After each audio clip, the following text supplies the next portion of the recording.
But I think the development of full artificial intelligence would spell the end of the human race. It's a flying object and we don't know what it is. I would hope somebody is checking it out. It was a rocket or whatever, but incredibly fast, opposite direction. It was too fast to be an airplane. I'm glad the Pentagon is looking at this, because if it poses a threat, I want them on top of it. Well, the craft generates its own gravitational field. So you said there's lights in the sky? The internet has become the command center for criminals and terrorists. 911, what's your emergency? I need help, please help me! Aliens won't let it happen. You know, that's what we're instructed to say. Roswell, Area 51. Alien kept deep under the ground. 1, 0, 1, 1, 1, 0, 1, 1, 6, 3, 2, 9, 7. Media doesn't have your best interest in mind. The government is self-serving. You're here for a reason. You're listening to Troubled Minds Radio.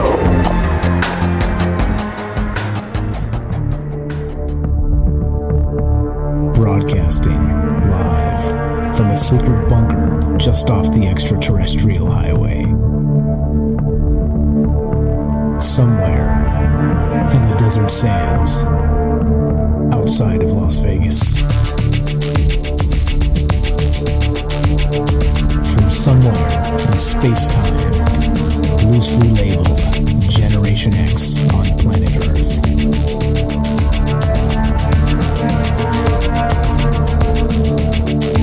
And asking questions of you in earnest into the digital darkness. Good evening and welcome to Troubled Minds Radio. I'm your host, Michael Strange, and tonight we're here with my good friend and our special co-host, Jennifer in Missouri, and we'd like to say hello to all of you who may also have troubled minds. What's going on, guys? It's Thursday night. It's one of the nights we get together and talk about all the things we're not allowed to talk about. That's Monday, Tuesday, Wednesday, Thursday at 7 p.m. Pacific. What are those things we're not allowed to talk about, you may wonder? You know, aliens, conspiracy, the paranormal, the government, academia, the 24-hour news cycle, propaganda, and the general feeling that we live in the upside down.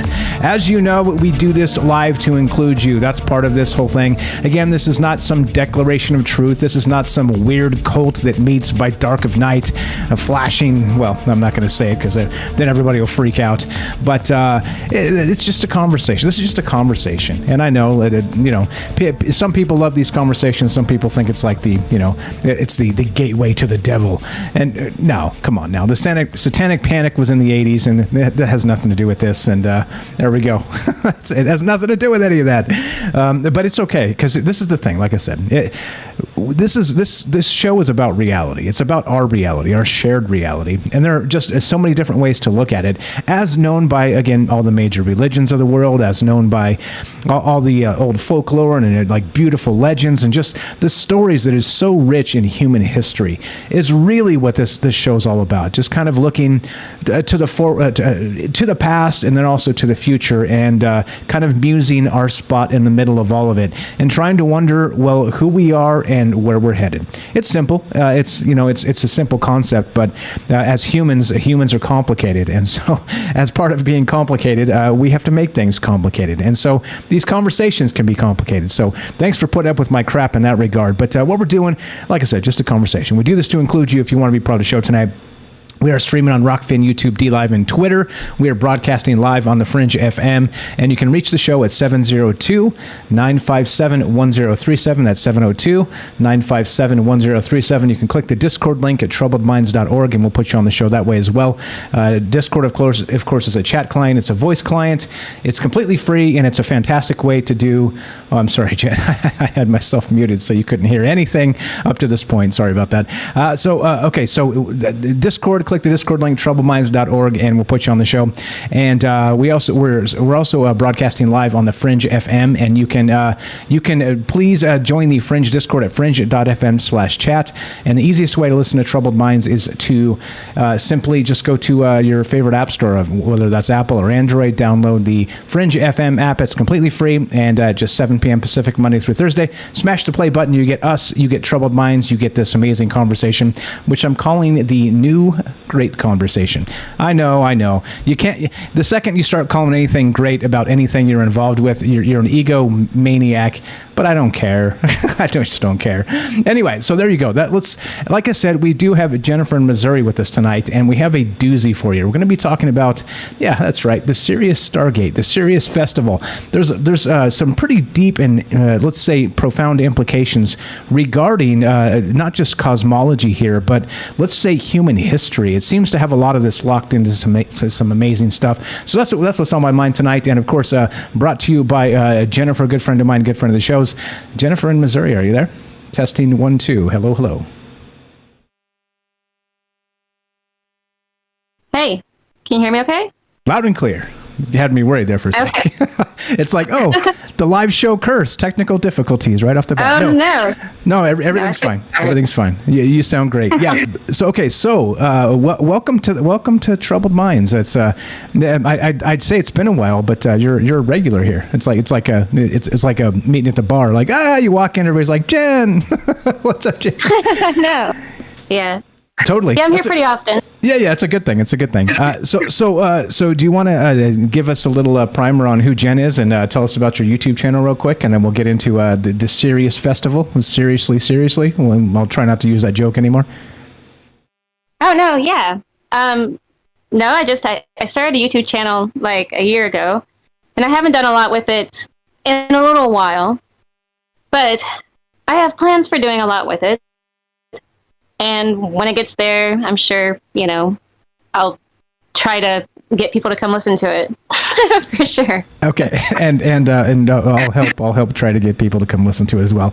Links in the description. Jennifer's got a YouTube channel. Please check it out. I will say that a few times tonight. I just want to make sure, because she's been fantastic about helping set up this show in particular, and also contributing to ideas on other shows. And you guys know she calls in often with, as I always joke, we're off the rails typically, but then she takes us off the cliff in a fiery spiral in the best way. She has a way about her. So Jen, now in particular terms here, or specific or general, or however you want to do this, however you want to start this, you called in, it was earlier this week, or was it late last week, and you were talking about, in reference to one of the shows we did, the Sirius Stargate. And I hadn't heard of it at that point. I was like, I don't know what that is. But now you send me some links. I read a bit about it, and it seems to be a very compelling thing. Where do you want to start this one tonight? Okay, yeah, it was the CERN show. And it was weird because they had lined up they were going to turn on the Large Hadron Collider, and it just happened to fall on the Sirius Stargate that starts in July 3rd, technically, but the 5th was a very prime moment, and the sun was aligned with Sirius. And this carries on. It's like the opening of the dog days of summer, so to speak, and they carry on, and that's where that saying comes from Sirius and the dog days of summer, and it carries all the way through, sometimes into September, usually August. This year it's August 11th, and so it's going to be just Sirius basically aligns with the sun, and there's a lot to that, essentially, and it's like there's a big mythos behind it, and it kind of falls into the sun behind the sun, and a lot of history, like you were mentioning about the different cultures, that it seems like our entire human history is riddled around this star, Sirius. Agreed, 100%. And so the weird thing about Sirius, you guys know Sirius as, again, like Jen said, it's part of the constellation Canis Major, which actually is super hilarious because in is it Latin? It means the big dog. let the big dog eat, right? Yeah, that's what we're talking about Canis Major tonight. But Sirius is the brightest star in the sky, all right? And so clearly, when you're talking about these ancient cultures and you're talking about astrology and some of these things where, we always talk in terms of the ancients knowing a lot more than history sort of gives them, at least modern history gives them credit for.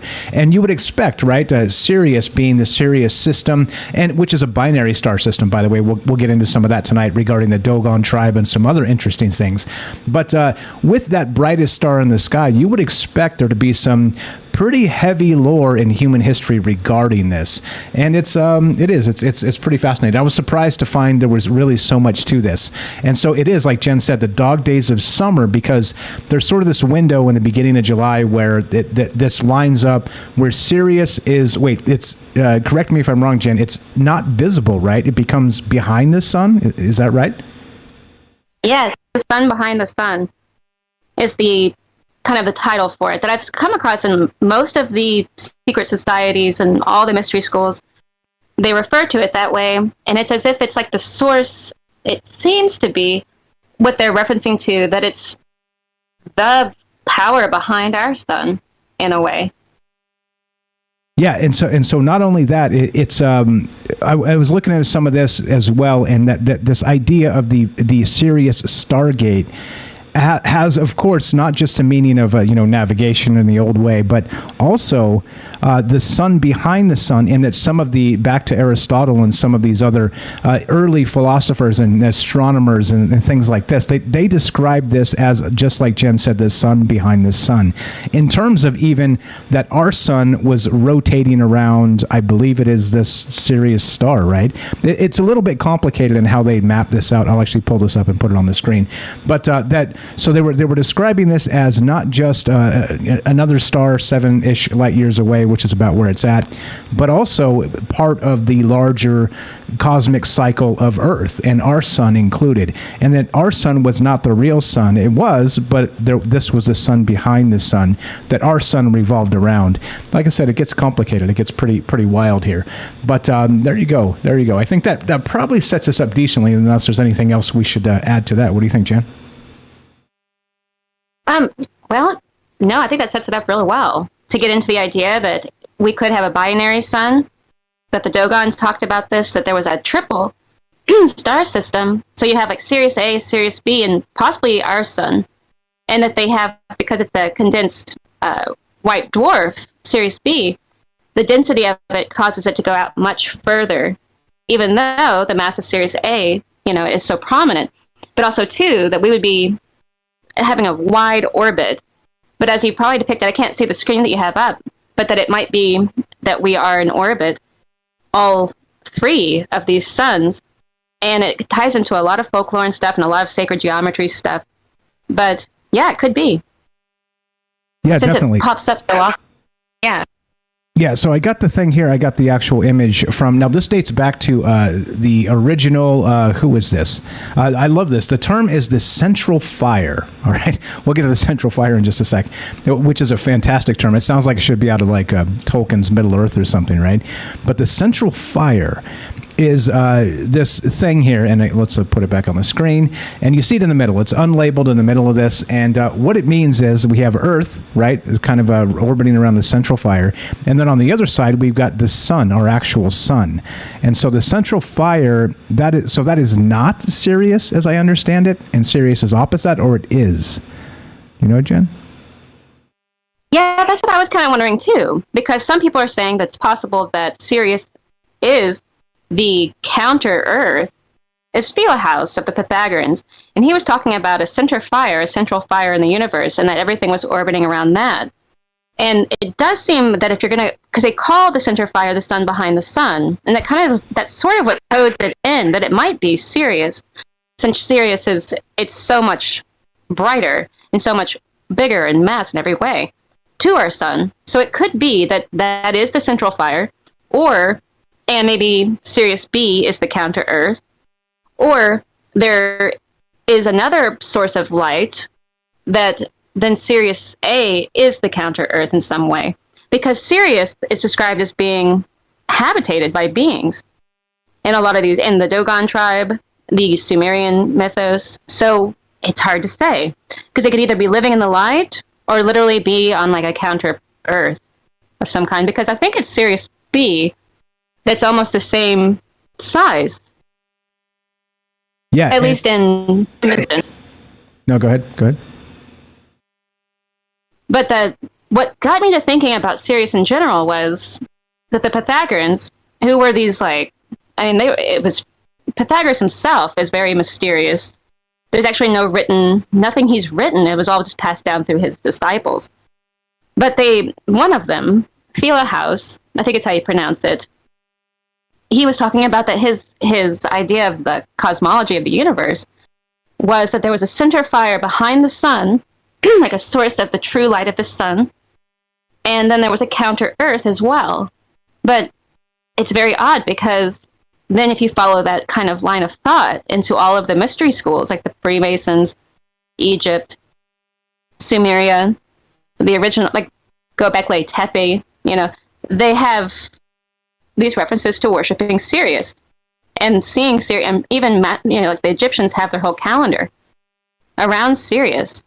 And so you start to look a little closer and you begin to think maybe it is the central fire, and there's another planet, or possibly, if there's anything to this cosmology of Philahouse, that there's another counter Earth even that could be like the land of the dead, or could be occupied, could be Sirius B.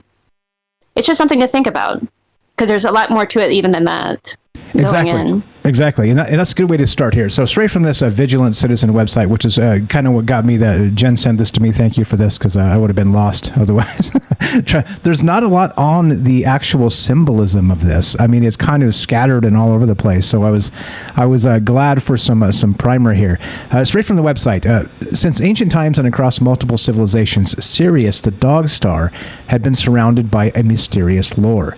Esoteric teachings of all ages have invariably attributed to Sirius a special status, and the star's importance in occult symbolism is an attestation of that fact.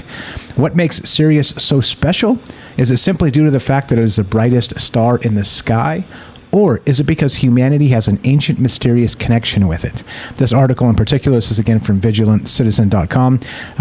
This article looks at the importance of Sirius throughout history and secret societies, and will describe the symbolism surrounding it. And this goes deep. Look, I'm going to just scroll. If you guys are watching the stream, I'm still scrolling. This one article is like a book. It's crazy. There's so much in just this one spot. I was like, okay, all right. And just like Jen said, a lot of the mystery schools go back, and it seems to be, I don't know, in some cases, even more important than the sun itself, which seems counterintuitive. But maybe there's some magic by, again, like I always say, by dark of night. Maybe there's something to looking up at the night sky and seeing that bright beacon out there just kind of calling to us, kind of tugging the strings of being human. I don't know. There's something strange about this for sure. And so what do you guys know? So a few questions tonight. Like, again, this is an interactive, participatory thing. So please call if you want to be part of this show. What do you know about this star known as Sirius? It is the brightest star in the sky. It is part of the Canis Major constellation, which of course means in Latin, the big dog. The big dog. And it has some pretty interesting connotations with not just the old, again, mystery schools and that sort of thing, but we're talking about the dog itself. And in some cases, China and other places, they've attributed it to like the wolf or things like this, right? Because it's very clearly in the sky. If you look at Canis Major, it looks like a dog. It looks like a dog kind of traced out in the stars. And so this has been not just a here thing, it's been an everywhere thing on the globe, which is pretty amazing. So what do you know about it? And what do you know about this summer festival? Because they used to celebrate this. This was one of that, maybe not summer solstice celebrations, but it was a pagan celebration in many, many cultures, which seems wild to me that there was a celebration of this star that wasn't the sun as it eclipsed behind our sun itself. Pretty amazing stuff.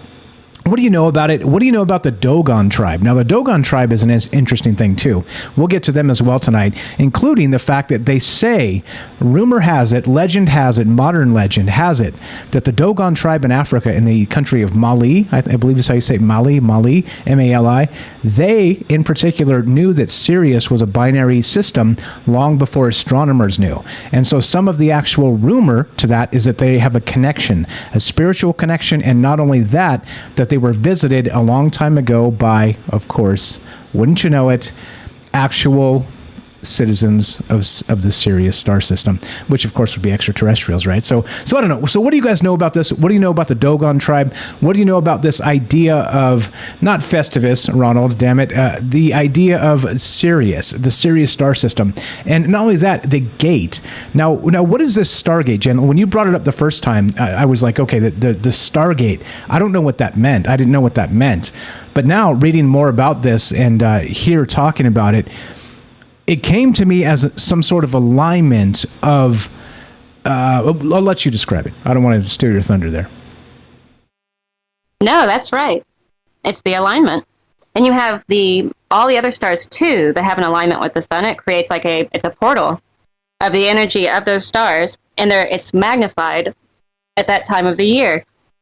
And I guess this is happening pretty often, though. And actually, in some of these cases of these stars, like the Algol star that you mentioned a little while back, I think it was like a couple of shows ago, the same case, when it lines up with the sun, it acts as some type of a portal in a way with our planet because of, well, probably the magnetic velocity or something, like that there's this communication, even at this great distance, with these other spheres. Because this is also, too, something to do with, like Crowley described it as, the light of the star is it's not the light of the star. The star is in the light of Sirius. In the same case with the other stars, too. It's the light coming through, but the idea of the star is in the light somehow. So like the sun, same kind of thing. It's occupying the space in front of the light. And actually isn't the source of the light. So it's this weird idea that there's a portal of light that aligns and is connecting to the earth and all of its inhabitants in a way. And somehow this intelligence is able to traverse all that space and distance by the means of the light, but maybe even something faster than the speed of light. Yeah, like we talked about that other show just this past week, even tachyons and this other dimensional type stuff. So the fantastic thing about this is it's not necessarily about, let's say,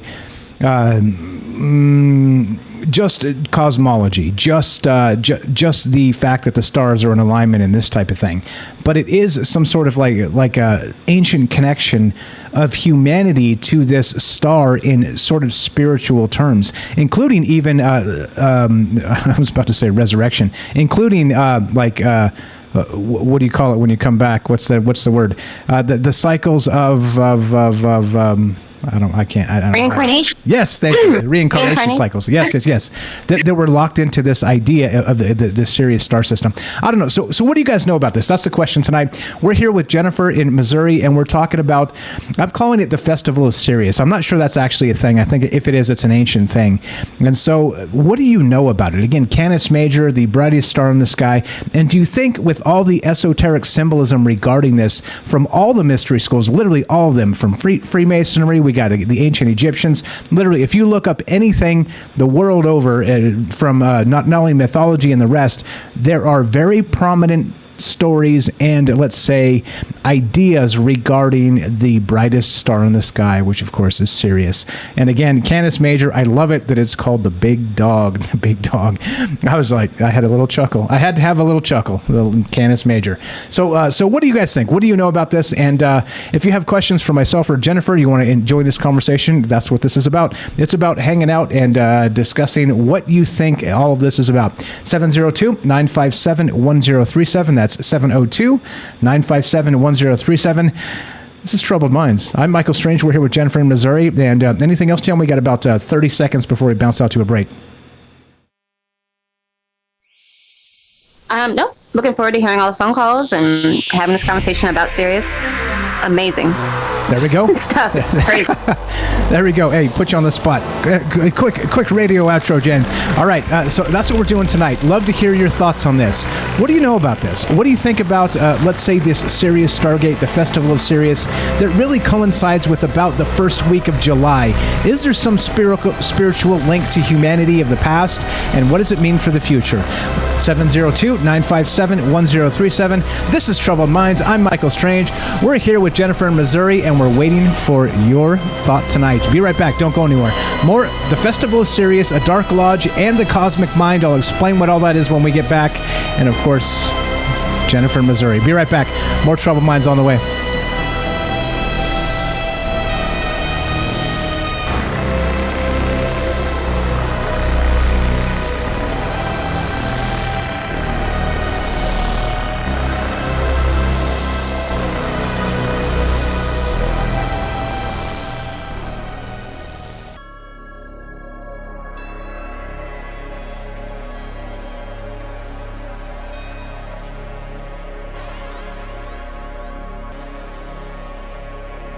Welcome back to Troubled Minds. I'm your host, Michael Strange, and we're here tonight with our special co-host, Jennifer in Missouri.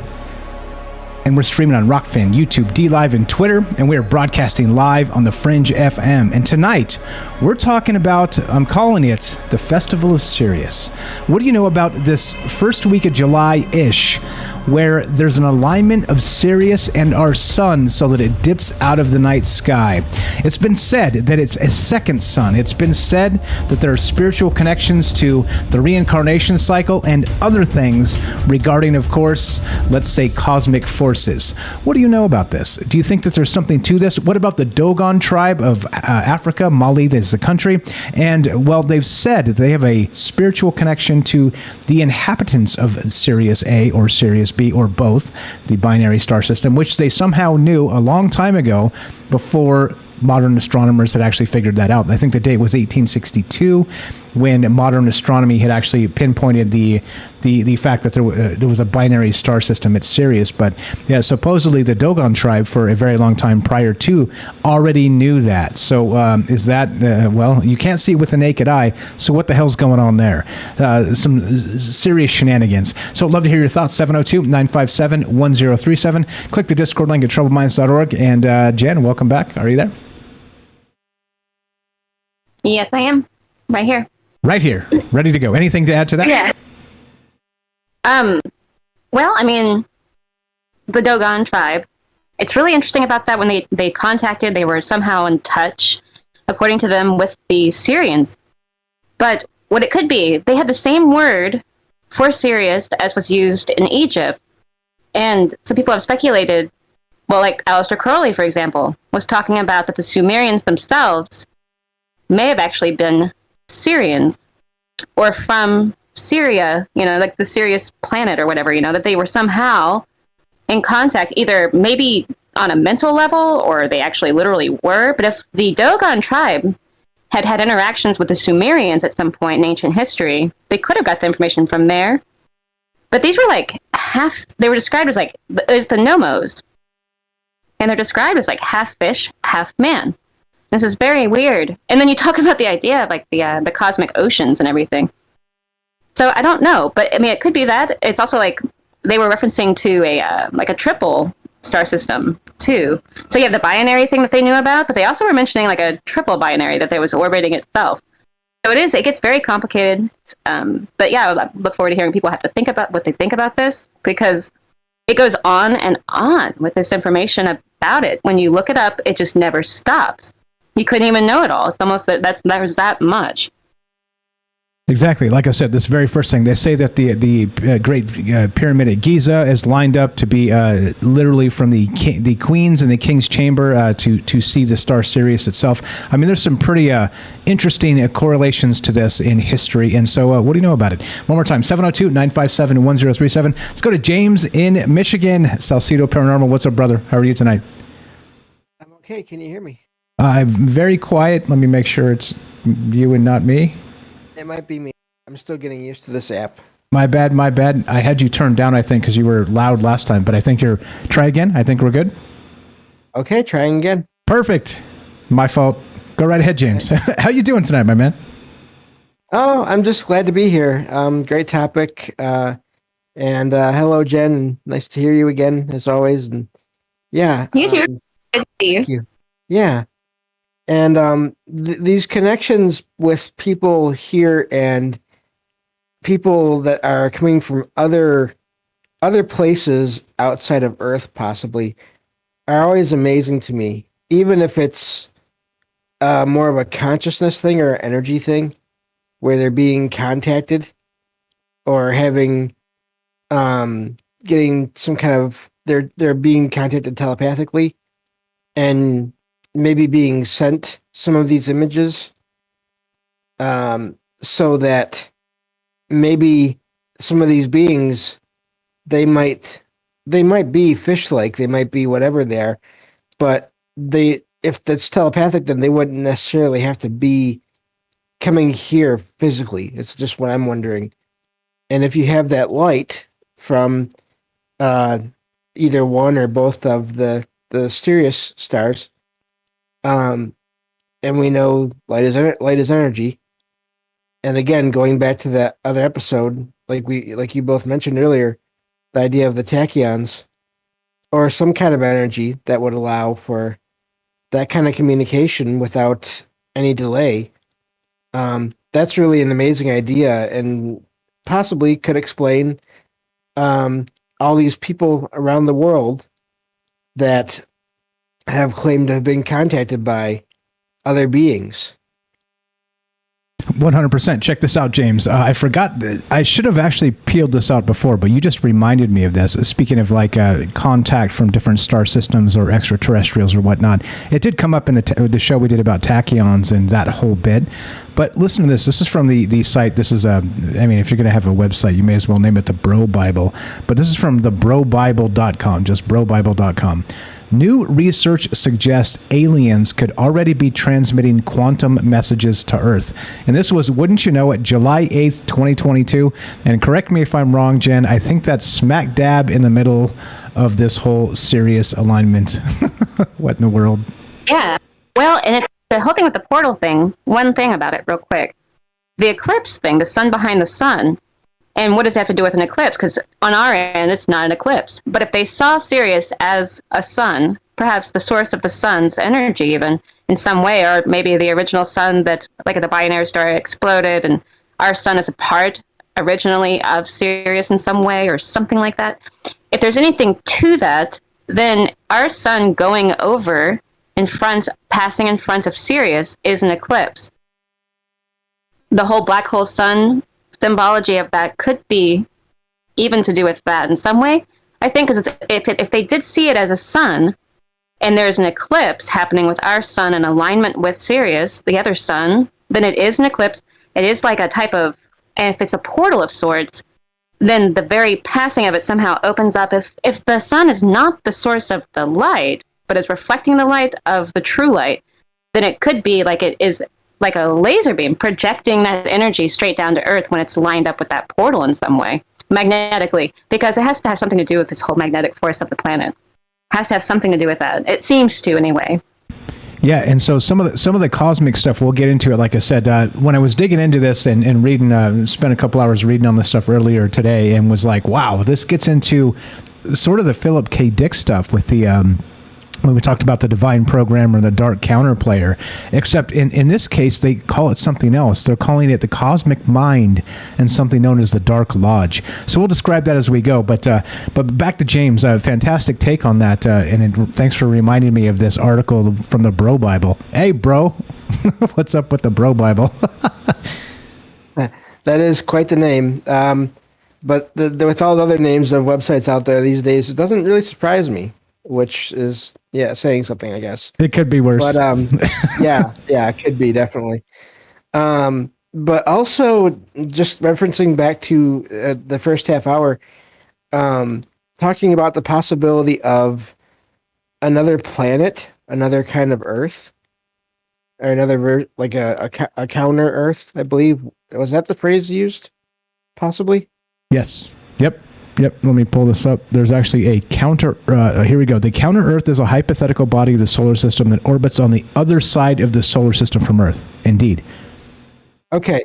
the funny thing about that is, and I don't know the full history of it, but there is at least one version of that in Marvel Comics.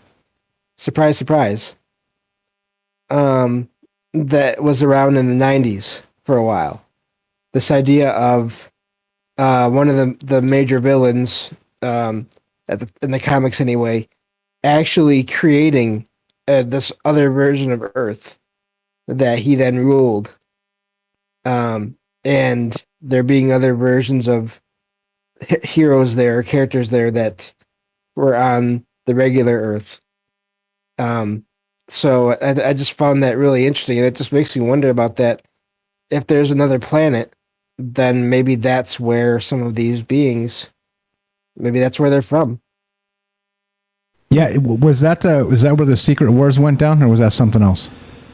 That was something else. That was yet another world. That was made up completely. Damn it, Marvel!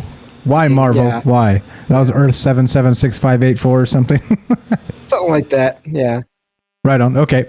Yeah. So this is, again, this is an old theory, and this goes back to Aristotle. Was actually sort of being I think it was a Pythagorean, philo. How do you say this? Philolos? I don't know. I don't know. I thought it was like Philohouse, like that. But the Pythagoreans, he was like a disciple of Pythagoras. Later on, and it was his cosmology theory, but he called it in Greek antichthonic. I think I'm saying it right. Antichthonic Earth. And so, like, that meaning, like, counter Earth, kind of. But what's really weird about that is the chthonic reference. In Marvel, there's a character called Chthon. I think I'm pronouncing it probably wrong, but it's something like that. So much like the Cthulhu thing, and it talks very much about it being an elder god and so on and so forth. But, so there is some reference here, which is really weird, because in that regard, it'd be seen as, like, the actual Earth itself. But so the antichthon would be like I don't know, it's like a reversal almost in a way. So, like, because chthonic itself means like the earth and the soil, but the occupants of antichthon would be antipodes, which means like literally underfoot, like the people underfoot. So they were kind of like talking about the opposite side of the earth in that instance. But he was saying that this was like opposite of the sun, and there was just like this counter Earth, and then it was occupied by these beings that I don't know that necessarily Philohouse got into that it was occupied by, beings per se, but they would talk about this antichthonic thing that was the opposite of the Earth in some way, and that they were antipodes, like opposite of feet, people on the other side of our feet. But that could just been something to do with the southern hemisphere or something, I don't know. But the chthonic reference in Marvel there again, talking about some type of elder god being, and if this was like a first sun in some way, and that there was an explosion or something like that, because Sirius B is very dense. It's like 90,000 times denser than our sun, I think is what it is. And so in that case, if it was all that dense matter compressed, if it initially was all one star, like one big giant star that exploded, and these are all just pieces of it, and that's why our sun is like a binary or a triple star set, like the Dogon kind of thing, then that would be very good reason for them to think, or to believe that for some reason Sirius is the sun in some regard, and the eclipse thing is like a whole nother eclipse. But there's a lot to it. It's really weird. But the whole thing James mentioned, though, real quick, I think that's very important, because they're all doing that. Like Iowas with the Crowley, Aleister Crowley was talking about that he was in connection possibly with this Syrian race, and there seems to be an instantaneous dialogue going on, and the same thing going on with like the Yazidi over in Iraq and Iran and Turkey, that they were in like maybe communicating with the same force as Iowas that Crowley was talking to, as the Dogon tribe were talking to with the Sumerians. So there could be some kind of connection there where they're all in communication due to this gateway, or some reference with this gateway, with this portal, the black hole sun thing with the sun behind the sun eclipse, as being some type of way for them to communicate with us, or even alter humanity as it gets closer, because Sirius is getting closer. Which means what? You think is it we collision course style, or is this like 10 billion years from now sort of thing? No, they say it's going to reach closer to like 60,000 years. So I don't think a collision thing, they talk about everybody's heard about the very dark idea of like a pole shift, But this could be something different than a pole shift. This has been referenced to in several books, like the book of Adam and Eve, where they talk about a massive pole shift that destroys the planet every so many thousands and thousands of years, and then it resets itself because the poles trade places. We know something like that's going on, that there's something funny going on with the magnetic fields of the Earth, the poles, the North Pole and the South Pole, possibly moving or shifting in some way. But I wondered, what if it's got something to do with the life forms on Earth, and if the poles inside of our bodies, like literally on like the a level on like neutrons and electrons in the brain, perhaps even, or in the DNA itself, if the poles were to shift there, see, it would open up. And see, this happens like something like every 11,000 years, is what they say. So if it did, like if the DNA strand somehow opened up and allowed in 11,000 years of memory to enter into the DNA strands, and then it locked back in place, it'd be like an instant boost, like in a way that might take 2,000 years, which is what follows, to set. And then opening up 11,000 years of the Ion of Horus, which is kind of way went off there for a minute. But like, because Sirius is possibly most likely representing Horus.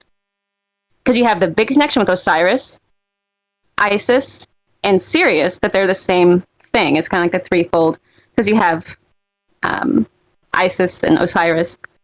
But see, Osiris was torn to pieces and distributed all over the universe.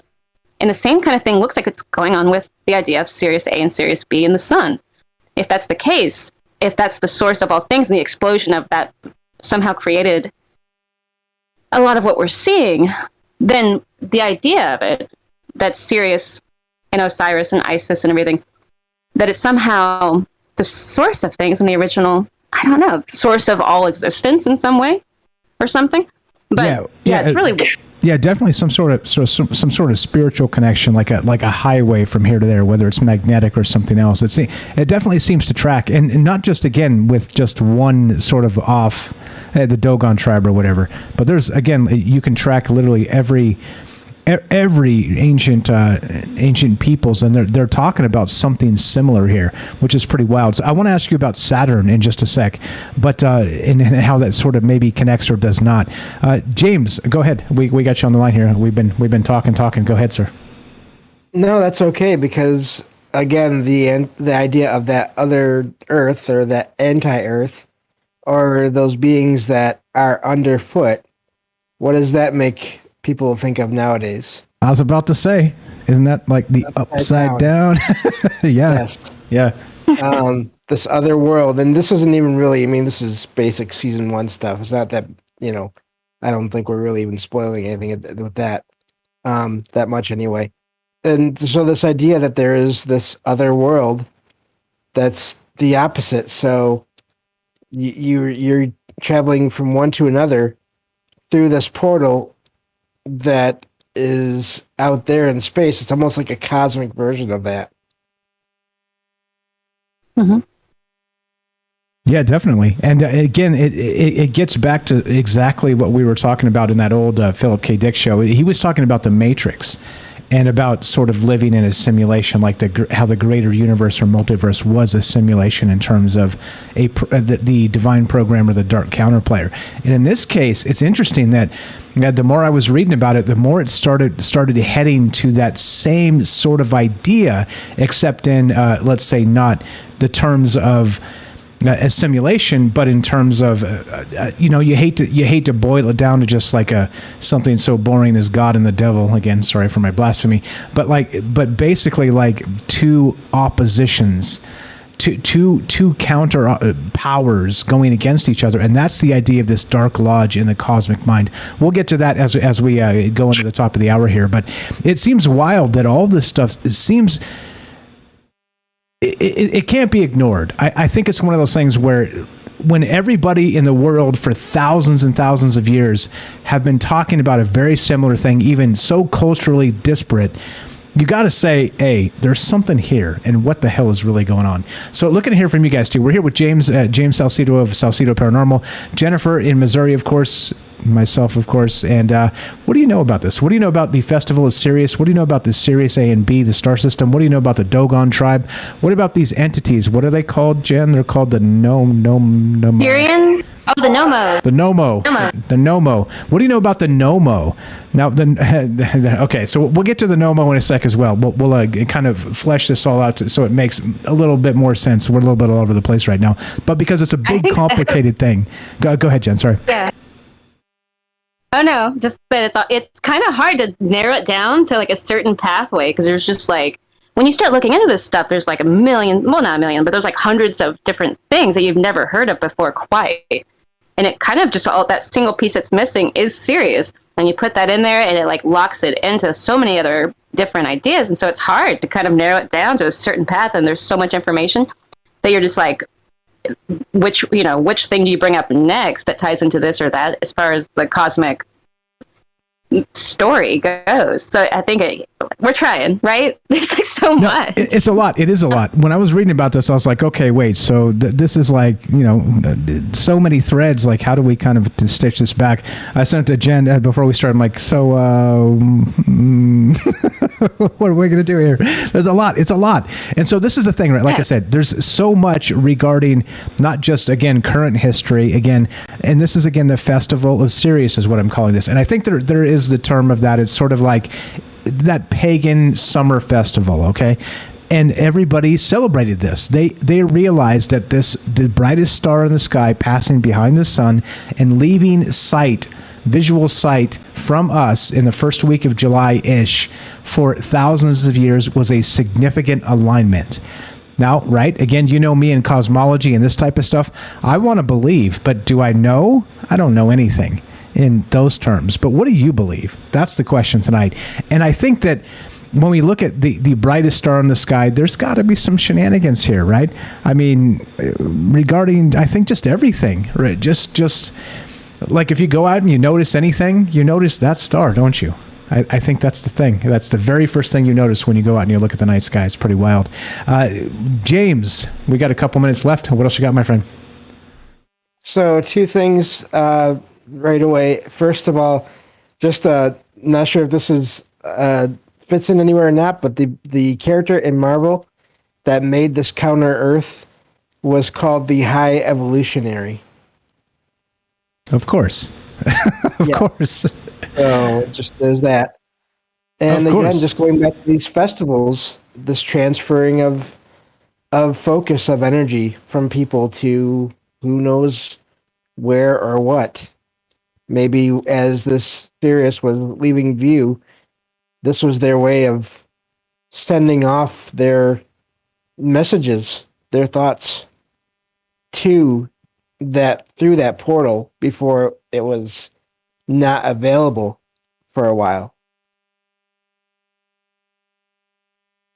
Okay. And this is exactly what we're talking about in terms of what the hell's really going on out there. I do like, I've been kind of, in the past, I've been kind of, let's say, derogatory or to let's say tarot and these stars in the sky and the alignments and things like this, and not again I'm don't want to start any blasphemous rumors and all the rest of that, but to me like it's I don't know if I believe that stuff, but again, as always, right, it doesn't really matter what I believe because the universe doesn't give a crap what I believe. It's going to do its thing and it's going to affect us the way it affects us. And so the fact is, for us as individuals, is what do we notice?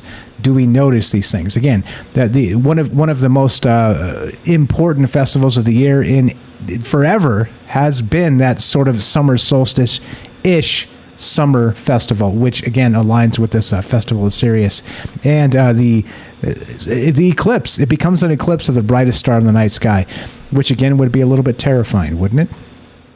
Anyway, we got like a minute left. Jen, anything to add real quick?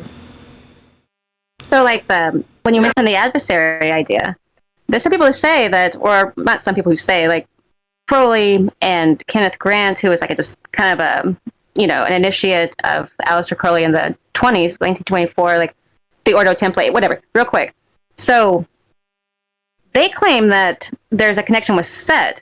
And so you have, and the connection of Anne itself, like seen as the adversary, because if you have the sun that we see and the sun behind the sun, it is actually the adversary of the sun in a way, because it's, across from it in some way. And so I think that there is something to that that's really important with the adversarial aspect of the sun in Sirius and all the symbology of Sirius.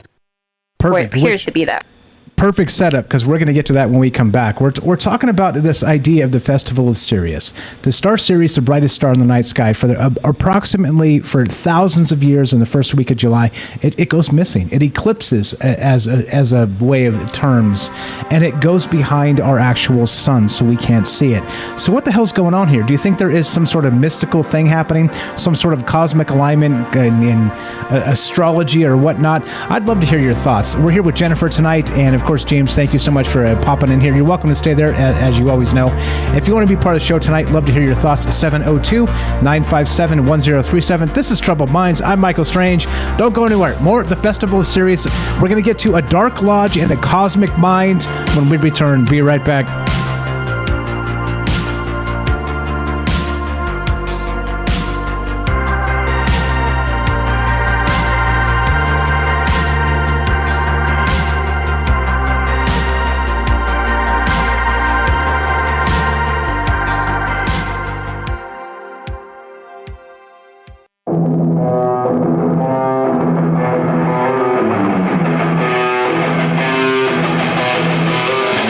You're listening to Troubled Minds.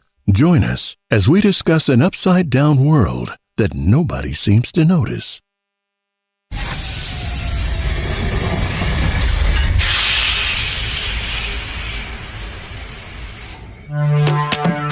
We are talking about the alien abduction phenomenon. The aliens are looking through your eyes and they're accessing your optic nerve. I'm doing that.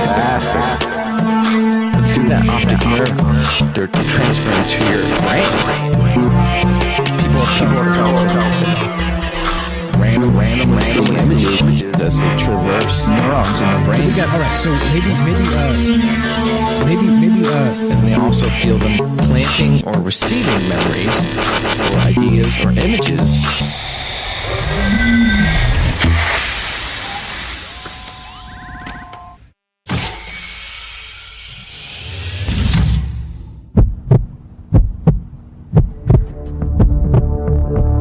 Broadcasting live from a secret bunker just off the extraterrestrial highway.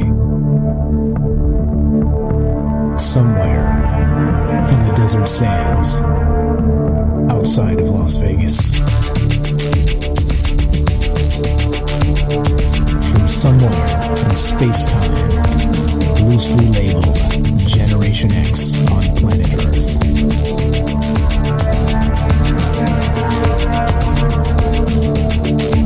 And asking questions of you in earnest into the digital darkness. Good evening and welcome to Troubled Minds Radio.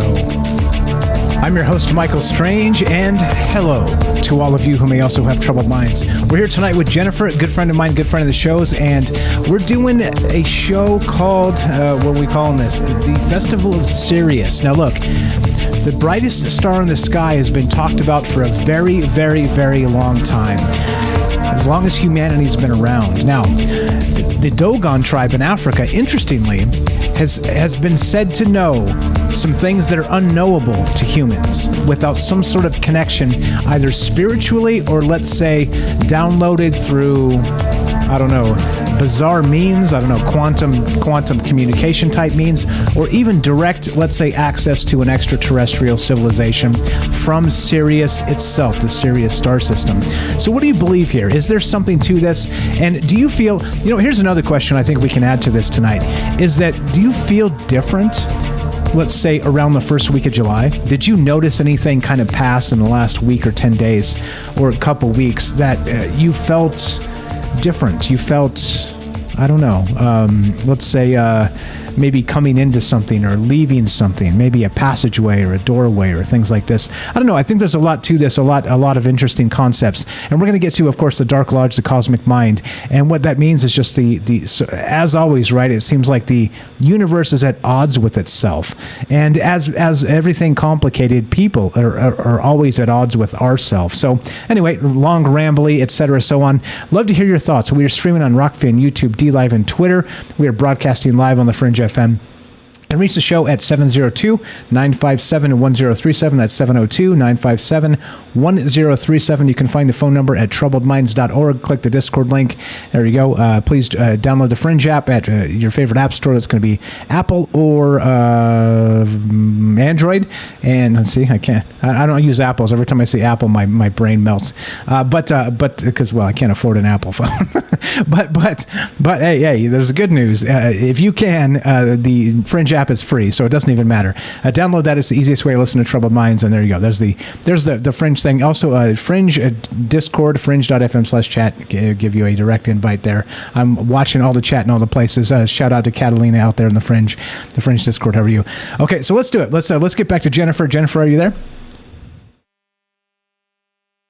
Yes, I am. Hello? Well, good evening. Well, welcome to Troubled Minds. Hello. Hello, good evening. Anything to add real quick on all the rest of that? So we're talking about the Dogon Tribe. We're talking about this Sirius Stargate. We're talking about this alignment, this cosmic alignment, and maybe some, let's say, power. Let me ask you this question.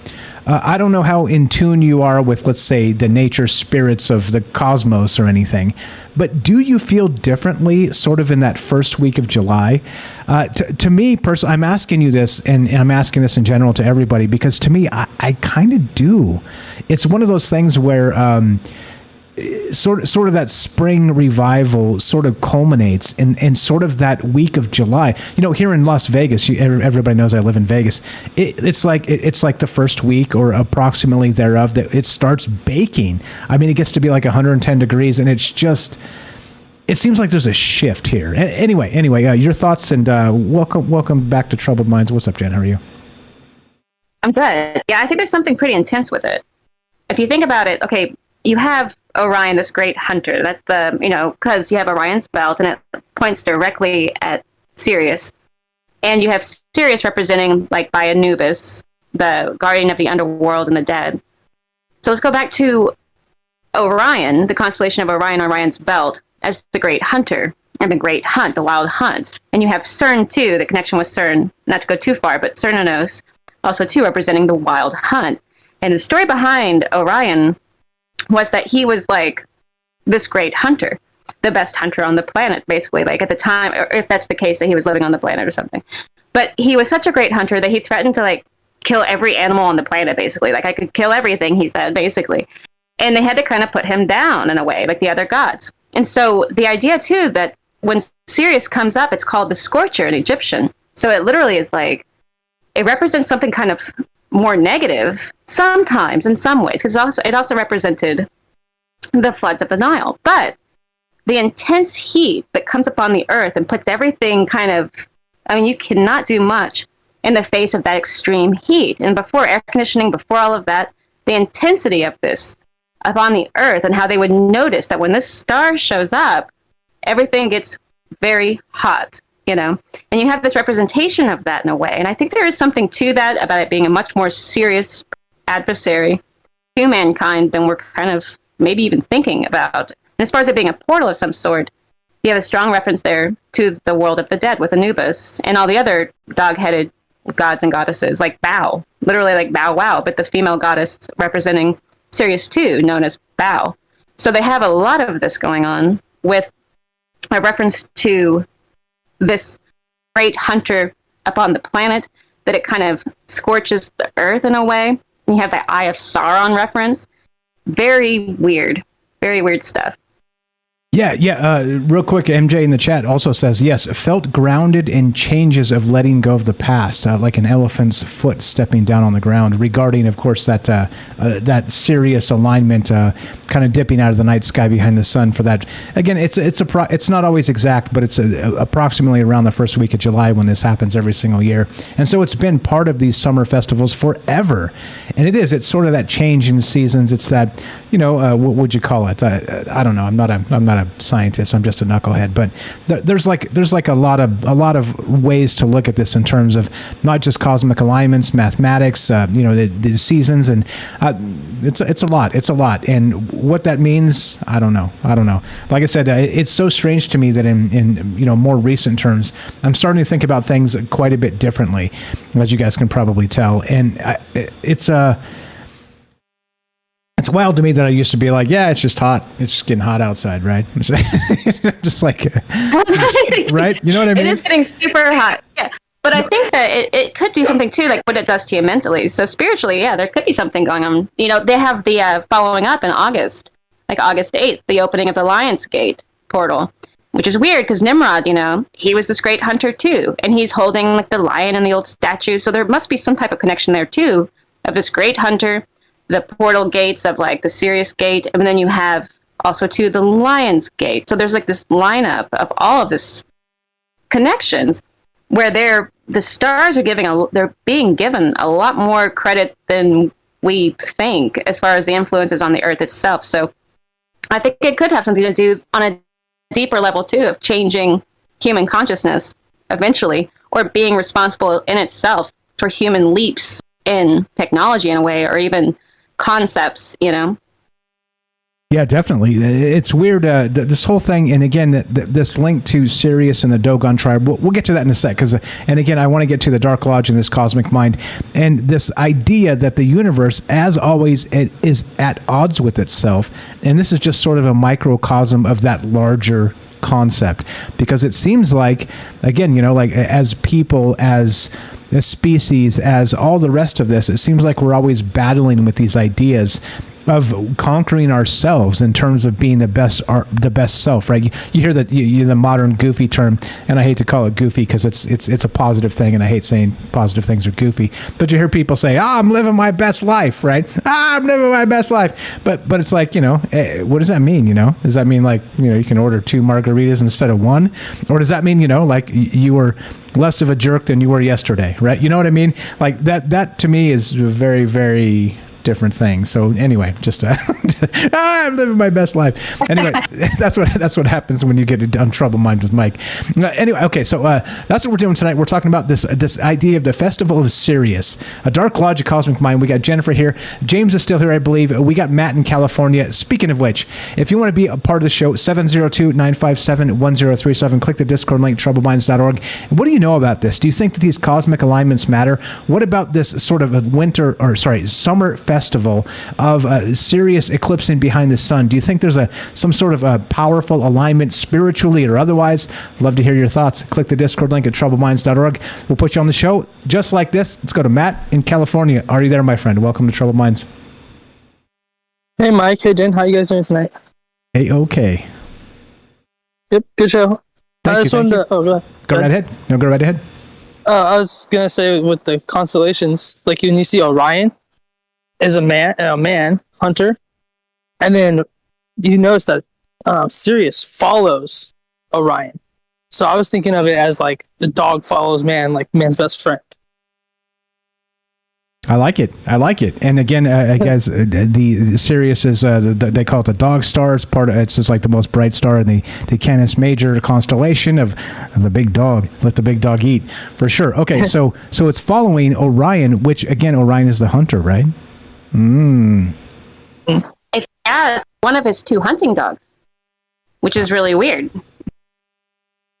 There you go. So it's going into. So that's a good point, And even if it was like Odin, because Odin was this great hunter god too, Matt, you know about that, I think. And see, he had like a boar he rode, like a big pig he'd ride into battle.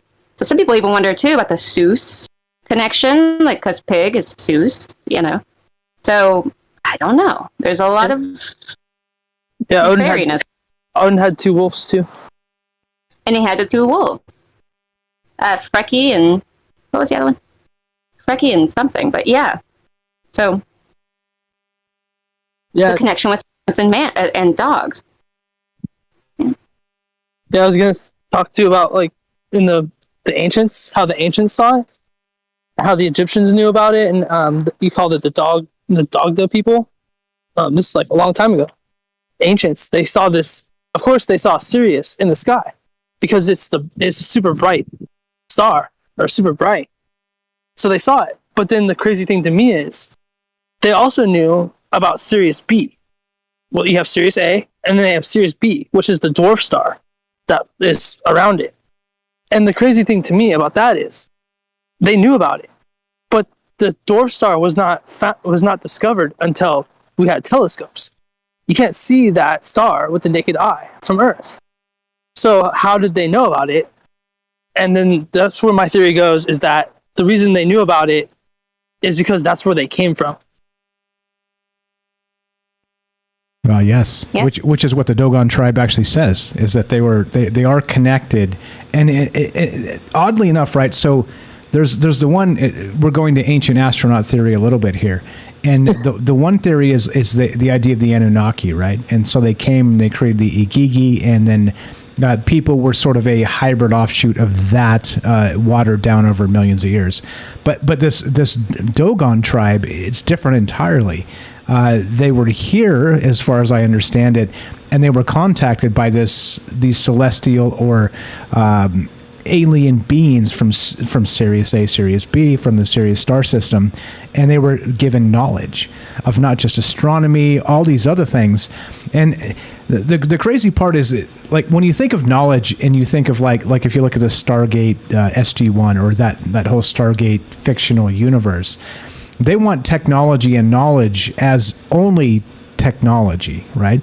And knowledge itself really sometimes has nothing to do with technology, right? It would be mathematics. It would be, how the universe actually works in terms of, the rotation of the sky and, some things that you couldn't actually see with telescopes and whatnot. I mean, so I don't know. Like I said, it's definitely compelling in those terms. Did the aliens come and give the Dogons anything? I don't know. I don't know. Like, I'm not making that actual declaration here, but many people seem to think that was the case. For sure. Go ahead, Matt. What else you got, my friend? Well, just even like the Sumerians, their knowledge of astronomy, it blows my mind because they knew so much. And here we are with our telescopes trying to find stuff. They had stuff accurately mapped, and that always kind of boggles my mind. That's why I kind of think about that. They flew past it on their way here, or that's how they knew about it. And the other thing I want to talk about was Jen, you brought this up. The Lionsgate, the 88. So we have right now, we're getting blasted by that power from Sirius because it's rising. So it's like Sirius is rising right now. And it's rising up to the next point of the next, I guess you say, they called it gate, which would be the Lion's Gate, and it's on August 8th. So it's that star is going up to, if you see what I'm saying, powering up to, when it gets to on the August 8th month, and that's in the Leo constellation. That's why they call it the Lion's Gate. That's when it aligns to the pyramids of Giza.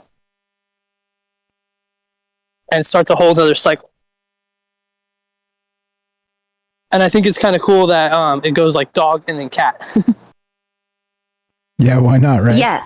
Wait, but if you ask the cat, they're in charge. But sorry, go ahead, Jen. Because you have the bast, the reference to the cat bast. And then you have Nimrod holding the lion, the great hunter, and he's got a hold of the lion. So you have this connection between the dog and the cat for sure. But you also have the weirdness about, just kind of surfacey, but the Dogon and the dog, and then God and the dog. If you think about the reference there of where they got the term God, even from the dog. If it is some type of inversion or inverted, it seems a little too obvious. But if that is if there's something to do where they were seeing this as being the case, But then you also have the catharsis and like the with the cat and the Catholics, the cataholics, and taking the black body.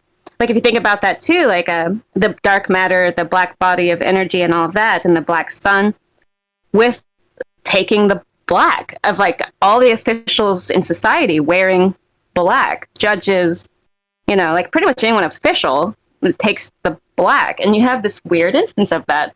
And if it's the black body of the black sun in some way, or if they're like cataholics in the case of Bast, who was overseeing a lot of the elevation of the different species through typically like mating ritual stuff, like sex stuff. So they were talking a lot about this leap in human consciousness on a genetic level. And so, yeah, I think there is something. Well, yeah. Yeah, like photosynthesis to the plants. Like we're getting more sun, so it's more like photosynthesis for humans. Mm-hmm. And the collection of vitamin D. Like that's really weird because you pretty much get all your vitamin D in this time of the summer.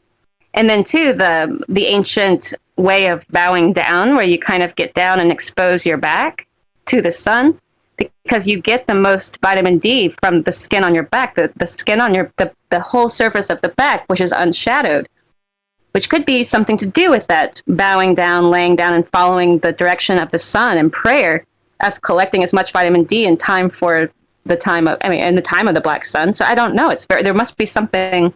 It seems like there's something tying that all together too, in some way, and some massive reference to it. Because without vitamin D, you die. So like the price of sin is death. Like not to acknowledge the sun in that way. Could be something linked with the old idea, and I don't know. It's very mysterious. Good stuff. I never thought of it that way. Matt, what else you got?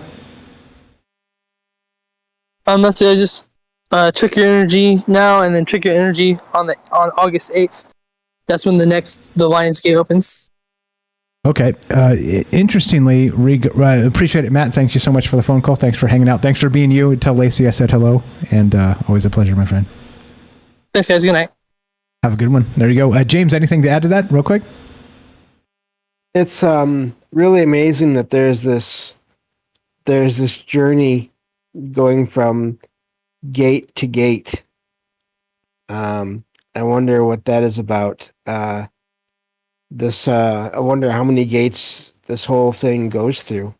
I don't follow enough of that to really know, but yeah. Then the whole dog moving from animal to animal type as well, changing, is really something as well.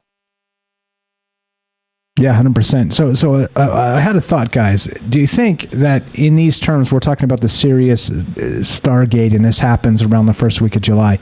Do you think it's an accident that the United States of America, and again, I know it's got some haters out there and whatnot, the world over, but there's all got some people that are dying to come here on a daily basis. So not to turn this into a 4th of July thing, but in those terms, is it odd or strange that the 4th of July is Independence Day, which is literally in the middle of this, what you might call the Festival of Sirius? Do you think that's an accident? I don't think so, because you have the laying of the cornerstone of the Washington Monument. Same thing. They laid it at the same time that sun was. They did all the Declaration of Independence was done while the sun was in Sirius. And some people say that the light behind the all-seeing eye on the dollar bill is Sirius. So yeah, I think there's something with that for sure. Like they were so this huge monumental change in how the world actually saw itself and governed itself was sort of manifested or brought through into the world. Again, we're talking 1776. This is a long time ago. Brought into the world kind of during this power cycle, I guess you could call it. So what do you think? Power cycle. There you go. Just dawned on me. Maybe that's what this really is. I think so. I mean, don't you think so, James? That sounds like there's some type of a lifting of energy. Well, the amplification of it. And if it's lining up with something at the center of the galaxy, or there is something more out there, like the Algol star, the reference to the demon star, that when it lines up too, in between the blinking phase and it lines up with the sun, there's a lot of war on, like, for example, Trinity, the atom bomb Trinity in Los Alamos in New Mexico. When it was set off while Algol, the demon star, was lined up with the sun too. And you have this with, like, World War II, same thing, like these massive incidences of effects on the Earth when these stars, these portals, are lined up with our. So there's something to do with the alignments, and definitely being some type of gateway, it looks like. Yeah, and again, accident, not. I don't think so. I agree. We talked about this with Derek the Night Stalker a while back too, regarding that. He said he thinks the entire United States is just one big ritual. And I love the idea. Hey, why not? And again, some people say it's an evil ritual, and some people say it's not. It's the opposite of that. It's well, I don't know. I'd leave it to you. I know what I think, but I'll handle my reality. You guys handle yours, and we'll get together and talk about it.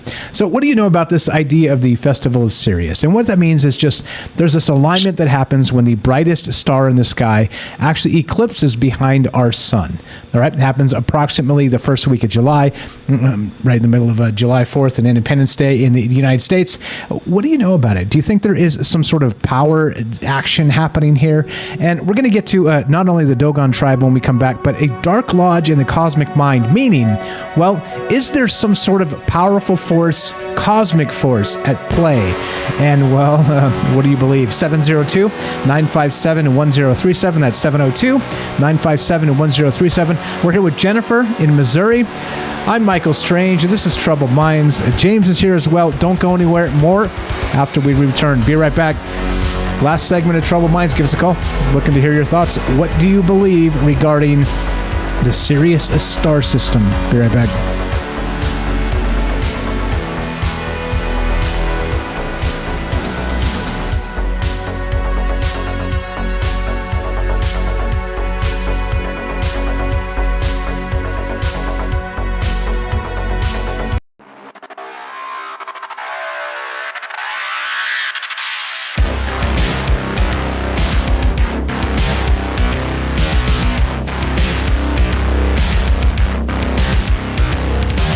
Welcome back to Troubled Minds. I'm your host, Michael Strange, and we're streaming on Rockfin, YouTube, DLive, and Twitter. We're broadcasting live on the Fringe FM. We're here with my good friend Jennifer in Missouri, and we're talking about the Sirius Stargate. We're talking about the Dogon Tribe. We're talking about the juxtaposition of good versus evil in the universe. What do you believe? Do you think this is all hocus pocus BS, or do you think there's actually something to this? What about the idea of the United States as a giant ritual? As MJ said in the chat there, hey, there's maybe not a coincidence that we set off fireworks on the 4th of July, which happens to coincide with exactly this week of the Sirius eclipse. What do you think about it? 702-957-1037. That's 702-957-1037. Click the Discord link at troubledminds.org. We'll put you on the show. It's as simple as that. What's up, Jen? Welcome back. Welcome back. How are you? Hey. Killing it. Yeah. I think that, the consciousness aspect of it real quick. Sure. What if, like, when this lines up, if it's an internal gateway, like there's some type of, the effect of these stars at a distance through these portals of magnetic energy and something, or that somehow pulls it, and it does somehow affect our internal mechanism on the level of, like, the north and south poles and of the positive electric and negative charge inside of the neutrons in our mind and everything. If it's got something to do with that, if it does somehow, like, unlock information, and when it closes, the gateway closes, it closes the information that was allowed in some way. So it could be something to do with, like, a leap in consciousness. I could see how that could be possible. With these portals open. Exactly, like some sort of like we were talking about tachyons. We were talking about that magnetic field with that's connected to the Earth and the Sun. Like there seems to be a lot of things here, sort of at play, that would suggest that something like that is possible. And I love the concept. I love the idea. Kay Farnan over on Rockfin said this during the break, and I think we should address this because it seems like it tracks with exactly what you just said. He says a show on ascension and how to escape this prison planet. And I would think, right, it kind of goes back to the idea of the matrix and the breaking free of the construct and whatever that is, whether it's a digital construct or whether it's a prison of our mind or let's say a prison of society or whatever, like the kind of so many layers deep in metaphor and allegory and all the rest. But so do you think that maybe that sort of, as this happens and maybe aligns this Festival of Sirius where you have the eclipse of Sirius and this maybe transference of energy, or it's like opening a gate, like you said, the Stargate. And this is what I didn't understand when the first time you called and you were talking about the Sirius Stargate. I didn't get it. I was like the Stargate, like the thing where you step into the thing and you go to another world. No, it's sort of maybe an ascension ritual. Maybe it's the exact same thing like he's describing, and maybe it's the only way out. Maybe it's set on some sort of calendar where if you're going to escape, you have to do it at a particular time. What's your thought on that? Yeah, what if they're concerned about this opening and closing on the level, deep within in your mind? Because if you think about the electrodes in the mind and what's occurring in the brain, which is, it's very scientific-y stuff, but with the negative and positive charges in the brain and the oscillation and everything, if it oscillates slightly different when it's aligned, if we're aligned with this portal of magnetic activity, and if it just for a moment does something different, but in that 1 second or instant, it allows, say, like 11,000 years of memory to kind of get in there, or if it's possible that somehow that's done and it can change a whole species in a way in an instant, it could be an explanation for some of the unbelievable feats of architecture we've seen in the past. It could be something related to that. Maybe we're getting ready to go into something like that in the near future. Maybe that's why they fired up CERN at the same time that the gate was opening, to try to counter that in some way, or to decrease it, or to amplify it, or to deflect it. The same thing with the CRISPR technology, to try to get on a genetic level, maybe hinder some of this progress or something that would happen naturally in some way by allowing the memory of the last 11,000 years going back to Göbekli Tepe. Or like Stonehenge, where they have these massive monuments. It could be something like that they're trying to counter it, or something, because it's unusual that they would do that in that same time frame, because it seems like they're aware of it. Yeah. Oh snap! Right. And so back to the CERN show. Again, 10 years. July 4th was the actual announcement of the discovery of the God particle, the Higgs boson. Again, July 4th, right? And again, we're talking about Geneva, Switzerland. But still, somehow, some way, like, they discovered it prior to that, but they actually had the press conference to announce the fact of it on the 4th of July. And like, some people have said, and I said this then when we talked about it previously, I got messages afterward that said, come on, Mike, the world doesn't revolve around the United States. And yeah, okay, maybe, depends on who you ask, right? And I don't mean that in like a stupid way. I mean that in like a, let's say, occult power way. That's what I mean, right? Whatever that means.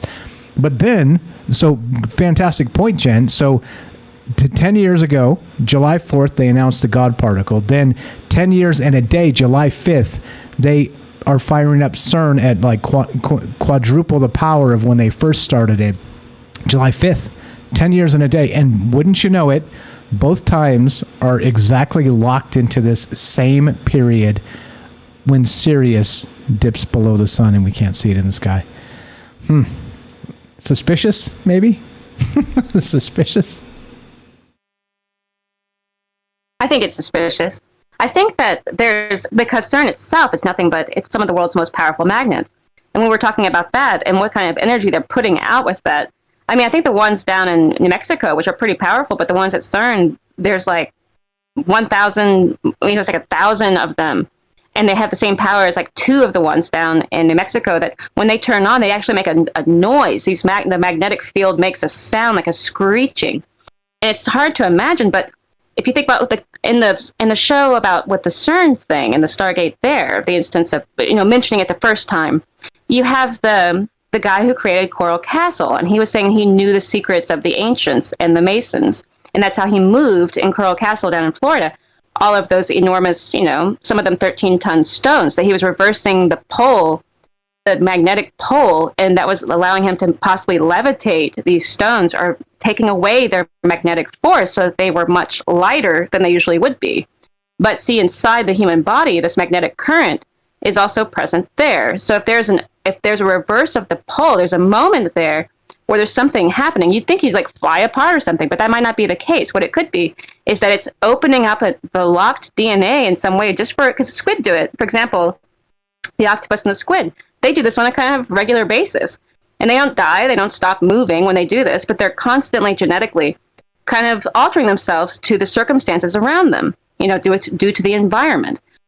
If that's happening inside of human beings, at some point when Sirius is close, because it's getting closer, it'll be getting closer for the next 60,000 years. And right now, some people might say it's even closer than they're telling us. But if it is right behind the sun, and it lines up that way, and when it does so, it somehow creates a magnetic field that goes deep into the human consciousness, and not the consciousness, the literal physical creature, or all creatures possibly.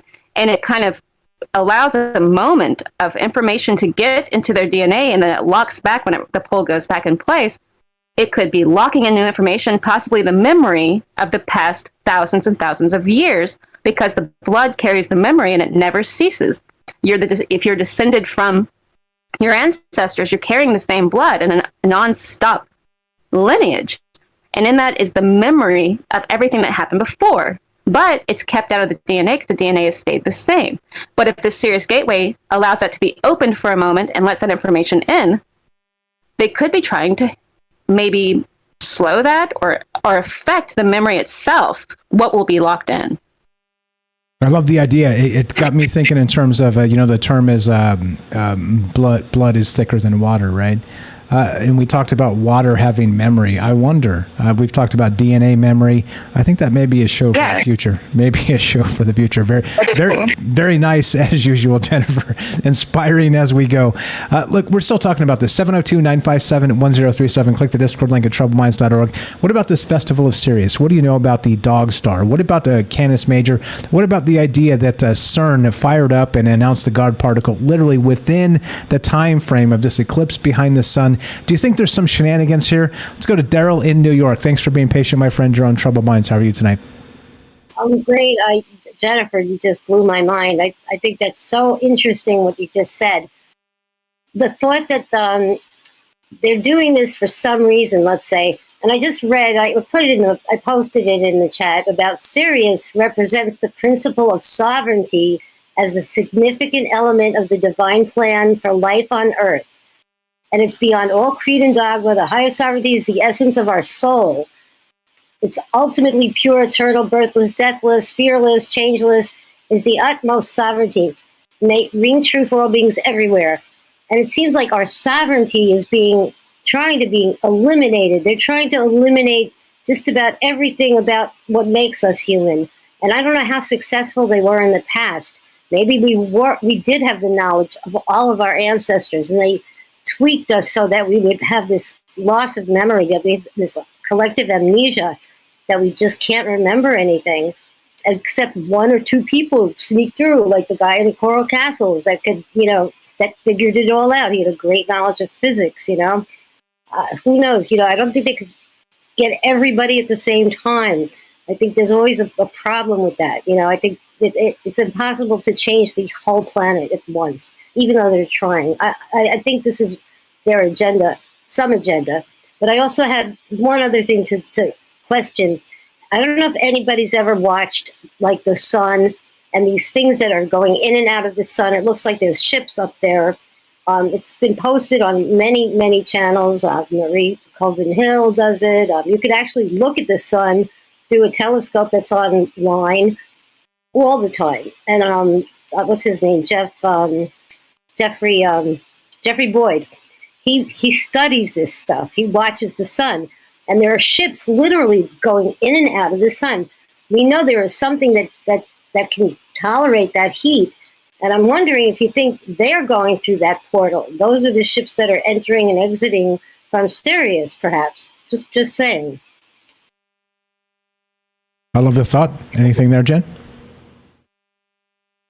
Well, see, the reason that kind of stumbled up on this too, recently thinking about it, because the people talking about the chemtrails and such, and they were talking about altering the weather, and I was wondering, well, they're either altering the weather, and a lot of times they were talking, there's people who were seeing these chemtrails, and when they were concentrated at sometimes sunrise or sunset, and I was like, well, is that insinuating that they're trying to mask something that could be seen? And people go on the internet about saying that they're seeing something near the sun, or they're seeing something, that's where a lot of that Nibiru and all that talk about the planet, there's some other planet, or maybe even the counter Earth or something like that that's on the other side, becoming more visible, and for some strange reason. But the idea of there being a portal in the sun itself, there might, because what if, possibly, the light coming from a greater source of the central fire or something like that, coming through this sheath of whatever the sun actually is, because there's something funny about the heat of the sun in itself, like when it's, not to get off topic too much, but like the rays of the sun are not exactly, it's not that they are hot. When they make contact with something, the object is a conductor of the heat, depending on the density of the object and what kind of, the color spectrum and things like that.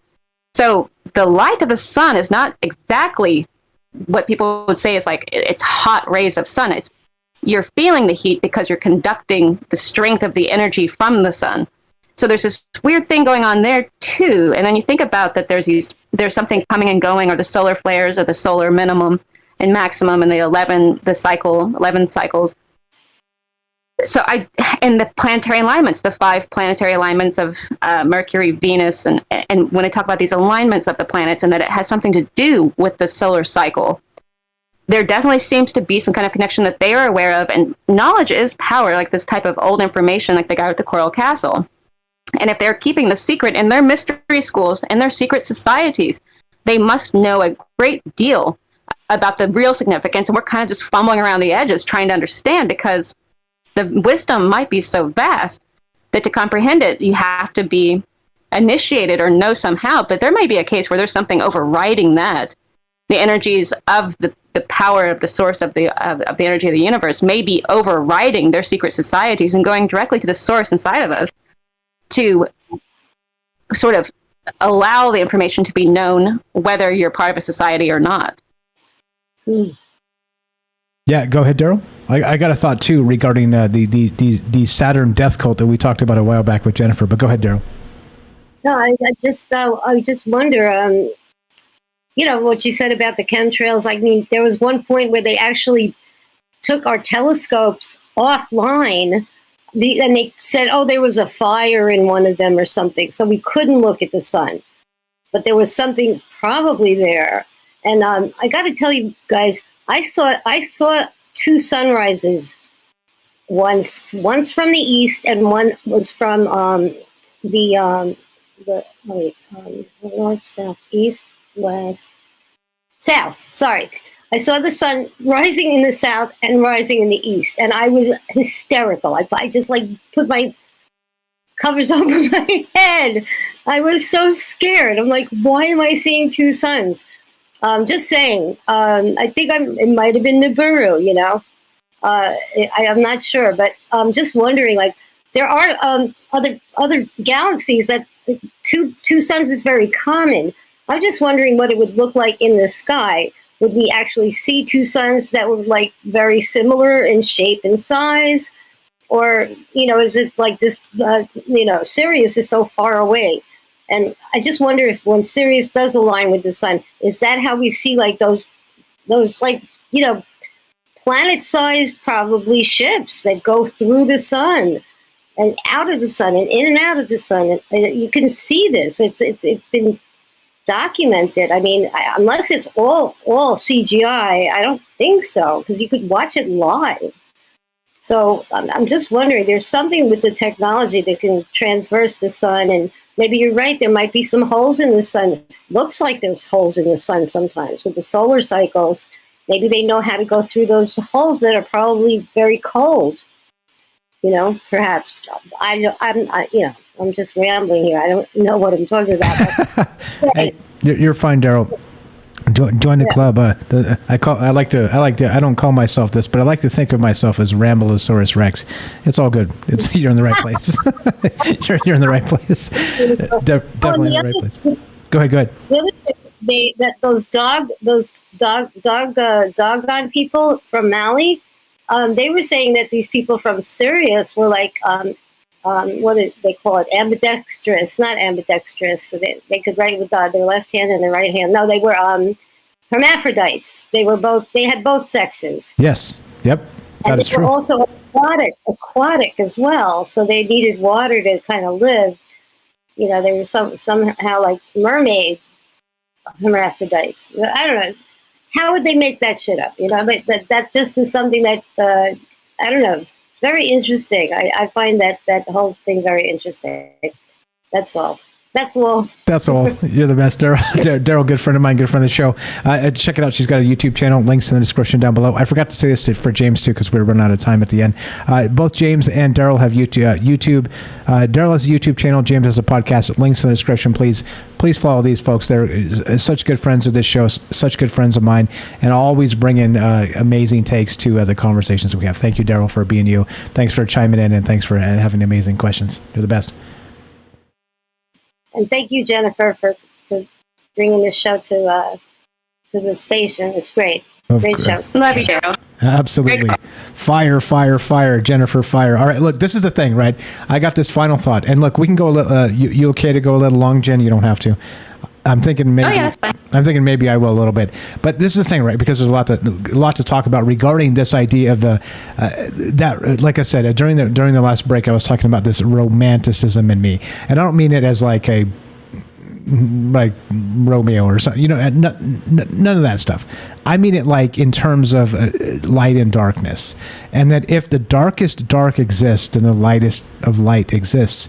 And in terms of that juxtaposition of the two things, we're talking here of this Sirius Stargate that aligns and maybe has some sort of cultural or greater spiritual significance to the human population forever.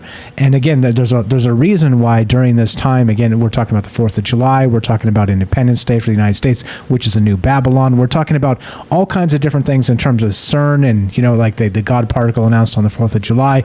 10 years and a day later, July 5th, they fire up CERN again, and it's literally 4 times the power. And it's, I mean, it's almost like this numerology just continues to just smack you upside the head constantly. And you're like, wait, so why? Like, is it just because? I mean, you could say coincidence, Mike. There's only 12 months in a year. There's only so many dates or whatnot. I'm not so sure. But here's my thought. Right? I was thinking in terms of one of the times. I think it was the last time we had Jen on the show as a co-host here. We talked about Saturn, and we talked about the Saturn death cult. Right?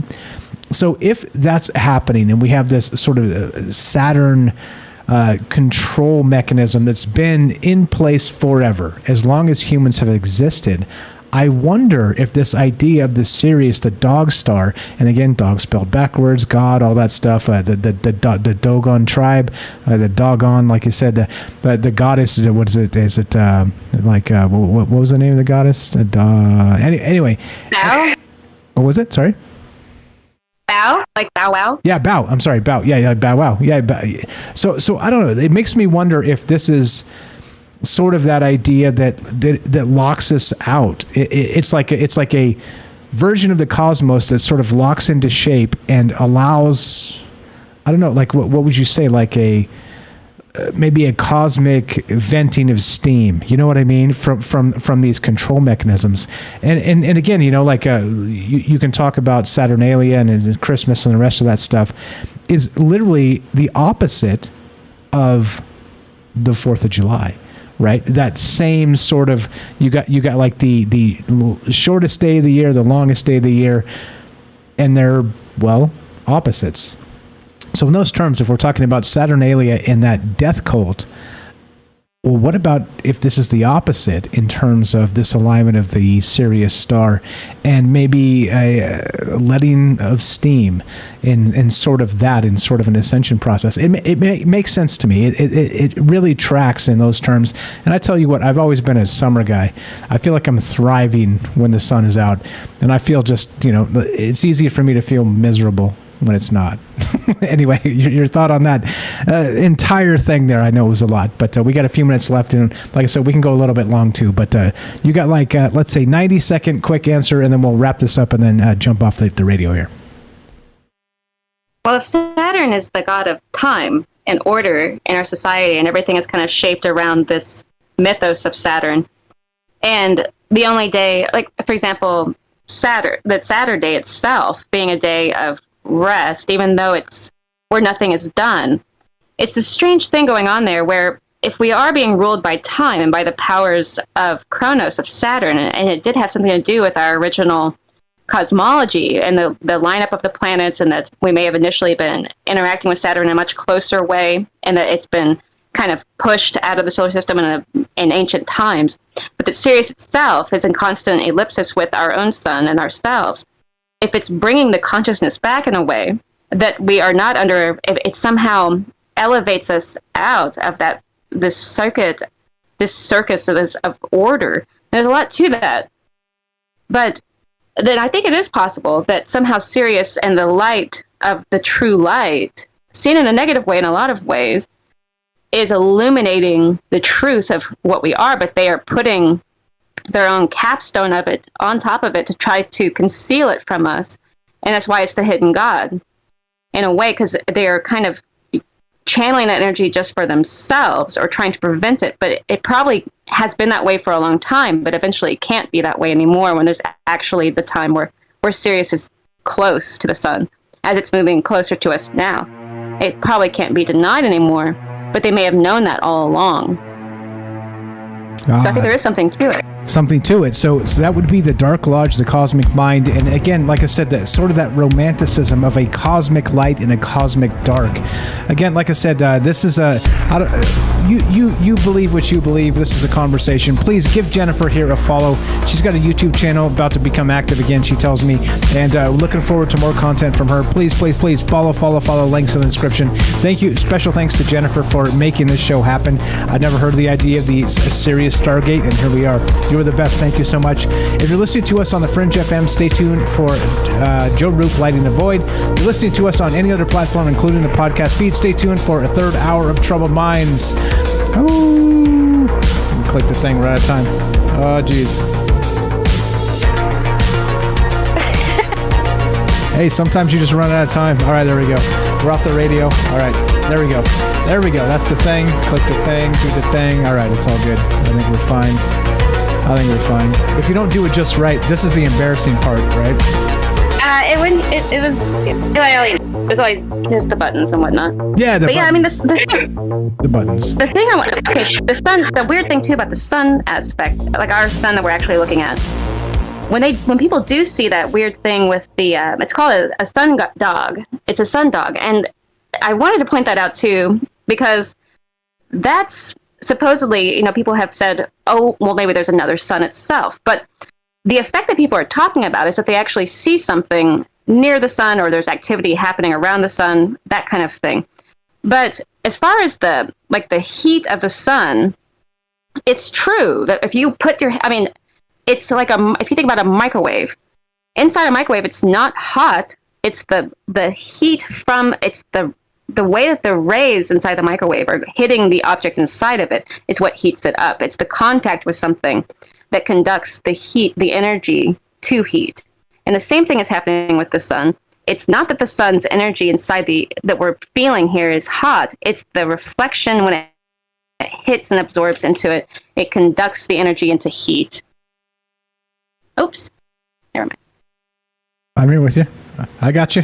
I heard every word. No, interestingly too, right? So we have the sun, and like you said, the conduction of heat. I know we have the atmosphere and the planet and all the rest of that stuff, and it may sound like a knuckle hit here, but let's say you go off of the Earth outside of the atmosphere very closely, where you would expect it to be warm because of the proximity to the sun, but it's not. It's still freaking cold, right? Like yeah, and so like that. So yeah. I don't know. It's very strange. And then I've also noticed that it's really weird underneath trees. Like in a forest, for example, when the snow is melting, it begins to melt at the base of the trees and not out far from it. There's a strange thing going on there, where there's a reaction going on between the sun itself and the center and the core of the earth in some way, where the heat is somehow like emanating out. So it's a weird thing going on there. And I just thought that was important because there's something kind of backwards about it. In a way, as far as the way that we're thinking about how hot the sun is, but the air, it's the way that it's making contact and the density of the objects it's making contact with that conduct the heat. As in like with metal or rock, or the way that a snake will go out onto a road. it's because it's conducting much more heat. And this, I think that's important in this and somehow. But anyway, I just thought that was really interesting too, and important to mention. Yeah, definitely. That sort of radiation effect of not just the heat, the direct heat, but then there's also like the radiant heat of the things around you. Again, like people that have dogs, like be super careful in the summertime. You take them on pavement because, here in Vegas, we're very aware of it because, it may seem like it's 85 degrees and a light breeze and it seems cool enough. You take the dog for the walk, but you have like this sort of ambient temperature reflecting off of like the blacktop. That is like a microwave. It's crazy. If you take a thermometer and take the temp of 10 feet up or real close to that, it's like the difference in the temperature is ridiculous, and it's because of exactly like you're talking about, that reflection. What if there was no Earth and that sunlight passed through? Would you bake the same way? Maybe worse, maybe not. I don't know. And that's the thing. Put me in a spacesuit, I guess, and roast me. But I mean, let's not do that. Let's not try and put me in a spacesuit and roast me. But I don't know. It's definitely fascinating regarding to this. So let's transition to this and then wrap it up with this idea of what about that Saturnalia? The control mechanism of the death cult of Saturn, and now the Festival of Sirius is again. And here's the craziest part, right? So we live in different parts of the world, and I'm sorry to disappoint all of you, and I know everybody's like waiting for me to finally come out as a flat earther. I'm not. I'm sorry, I'm not. But different parts of the world. We know Tam Bam lives in South Africa, right? And she has Christmas the same date, December 25th, as all the rest of us do. But for her, it's boiling hot, and they're like in shorts in Christmas, right? So right, all of this stuff, we like to talk in context of ourselves. And my point is that there's always like the opposite going on, right? And not just here on Earth, right? And again, so 4th of July, she's freezing. Like they're having like power outages, and they're like wrapped up in coats right now, and we're like wearing shorts and like the sunglasses, and we're like I'm thriving. It's bizarre, right? Back to the idea of that juxtaposition of the two forces of, let's say, good and evil, right? And like I said, I hate to boil it down like that because it sounds so generic, but I think it's also pretty poignant and compelling in that I think this is real. So is that Saturn death cult and this idea, like we never really got to the Dark Lodge and the cosmic mind, but this is where this led me. So we were talking about this before the show a little bit, just chatting, and I was like, okay, this Sirius stuff, the Stargate, this is fascinating, the cosmology and all the rest.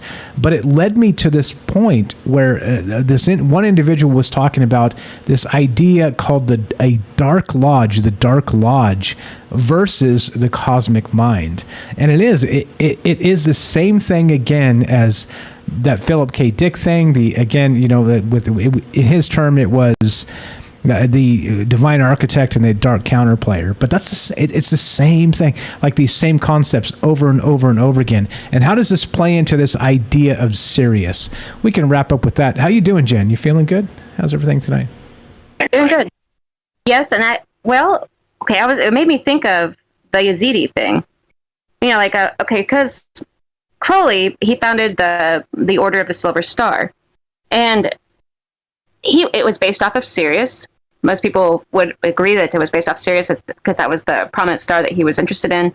He believed that Iowas, the lamb thing, that he was in connection with Syrian energy, and he connected it to the Yazidi. And the Yazidi is a group of people living in Turkey and Iran, Iraq, and they are like considered Satan worshippers. But they're in their region, like people feel that way about them. But they're pre-Zoroastrian. This is like an ancient group of people with ancient knowledge. And they're not, and you're talking about a type of Satanism that's not even exactly, it's not evil. But it was considered that because they're literally their god is this Malek Tuos or something like that. And it's basically, it's the peacock angel. And they worship angels, and that there's these 7 holy archangels in a way. And this particular angel, the peacock angel, is seen as being, in their mind, the ultimate one, which is really weird because Sirius itself changes colors. If you're looking at it it doesn't just stay one color, it's constantly changing its colors. And if you're looking at it with a telescope. And they believe that they are in contact too. There's a serious connection there in the star Sirius with the Yazidi. And Aleister Crowley talking about the Yazidi too, that this is some kind of prophet of the ayahuasca connection and so on. There's some type of connection there with the way that they do their rituals. But you do have this strange polarity going on where what some consider to be evil is not considered evil unless you're the opposite of it or your belief system doesn't fit into it. So this whole concept of good and evil itself is always at odds, but they're changing places all the time depending on who you are and where you come from and what you believe in. But then you have the constant idea of like the true evil of things, where the mind itself is capable of doing something, inhumane or something like that, or to an extreme much worse than that. Or you have the idea of all people on earth doing something terrible at once or something. But it does seem to have something to do with the traction of good against evil. I think that's important because it needs something to go off of. Both of them do. And so they're constantly interacting. But there does seem to be, too, a connection between with the triangles, for example, represented in the stars, like the Hebraic star, of the Star of David, and all this different stuff. That there's something in the infinity sign that there's an exchange of energy that's constantly interacting. And there's this idea, too, of good and evil being up or down. Children always kind of think of it that way, like the good thing is up and the bad thing is down. This concept of hell being beneath us. So there's all this stuff with directions that are always coming into play where people are somehow aligning their minds with this idea of definitive good and evil. And I think that there is definitive good and evil, and that gray area is not as prominent as we would think. But then again, it's like, but who it's serving and the purpose that it serves. There's so many questions when you're talking about good and evil, but with Sirius itself, as the idea of it being the black sun or being some type of negative force, it's very confusing because at times it does seem like that might be what it's insinuating, but it might be how you're using the energy of it. And so I think that's very awkward when you're trying to figure out exactly, or like the demon star, the Algol star, like it's the demon star, and people believe that for some reason it's affecting humanity in a way that it causes great violence on the earth when it appears. But so I do wonder how much we're affected, and they were worshiping the stars and not some of the planets per se, but the stars specifically. And you have this idea of the angels and the angels as messengers of the gods, and that they are carrying the information to us in some way. And how does it get to us? It gets to us through the sacred geometry bit.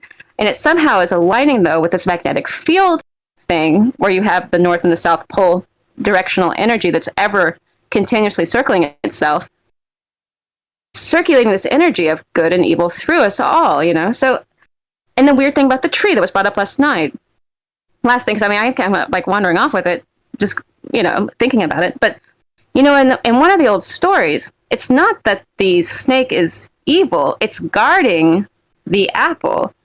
Like, and I can't remember the mythos is right now off the top of my head, but in that story, it's not that, and I could Google it, but I don't have a computer, I'm just on my phone. But the idea is that the snake was guarding the apple and not trying to tempt Eve into eating the apple. And I thought that was really interesting. Yeah, that is two different things, isn't it? So, and again, the apple was, it's fine on its own, but the second you sort of break that seal of, well, you're taking the apple and you shouldn't.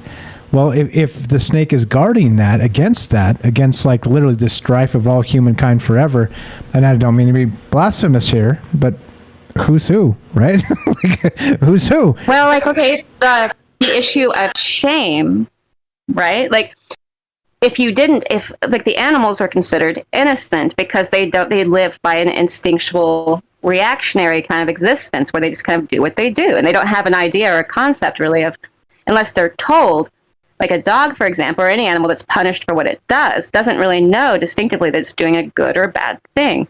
But in this instance with the apple, it's this realization for some reason, because they were told not to, in the story of Adam and Eve anyway, they were told not to do it, and then they did it anyway. So at that moment, I think there's something to do with the instantaneous of, like, I was told not to do this, but now I've done it, so I conceive that I've done something I shouldn't have. And somehow that realization that some things are off limits or shouldn't be done is the instant of shame.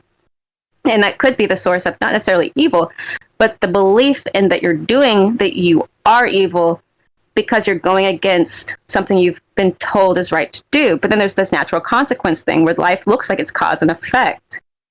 And so if we're living in a case of cause and effect, then you know evil when you do it because you have a bad reaction to a bad effect. So as far as like who is good or bad, it's the whole thing of like you can tell by the fruits, you know, like the reaction of the offspring of that. Like a lot of times, the whole thing about the fruit is weird anyway. Like the fruit of the loins being the descendants of humanity, and the reaction of like, can you see a good people if they're doing what it's expected of them to do? So I do think there's something about the realization, the shame aspect, or the concept of it that you're doing something, unlike the innocence of an animal, for example. You can kind of project yourself into the future to understand what your actions may result in. And that may be our concept of good and evil, ideally, if you can foresee your actions and the effect of them on others, is probably a sense of nobility in a way. That very conception of it. Yeah, or even back to the very beginning. I got to tell you what, if I was the original, if I was Adam, I'd be like, let's see what's in this apple. I mean, you know what I mean? Like there's like, and that's the thing. I think that's exactly what we were always supposed to do, right? We're always supposed to be curious beyond what's safe. And that's what makes humans great in a lot of ways, right? It's what makes us, again, dangerous.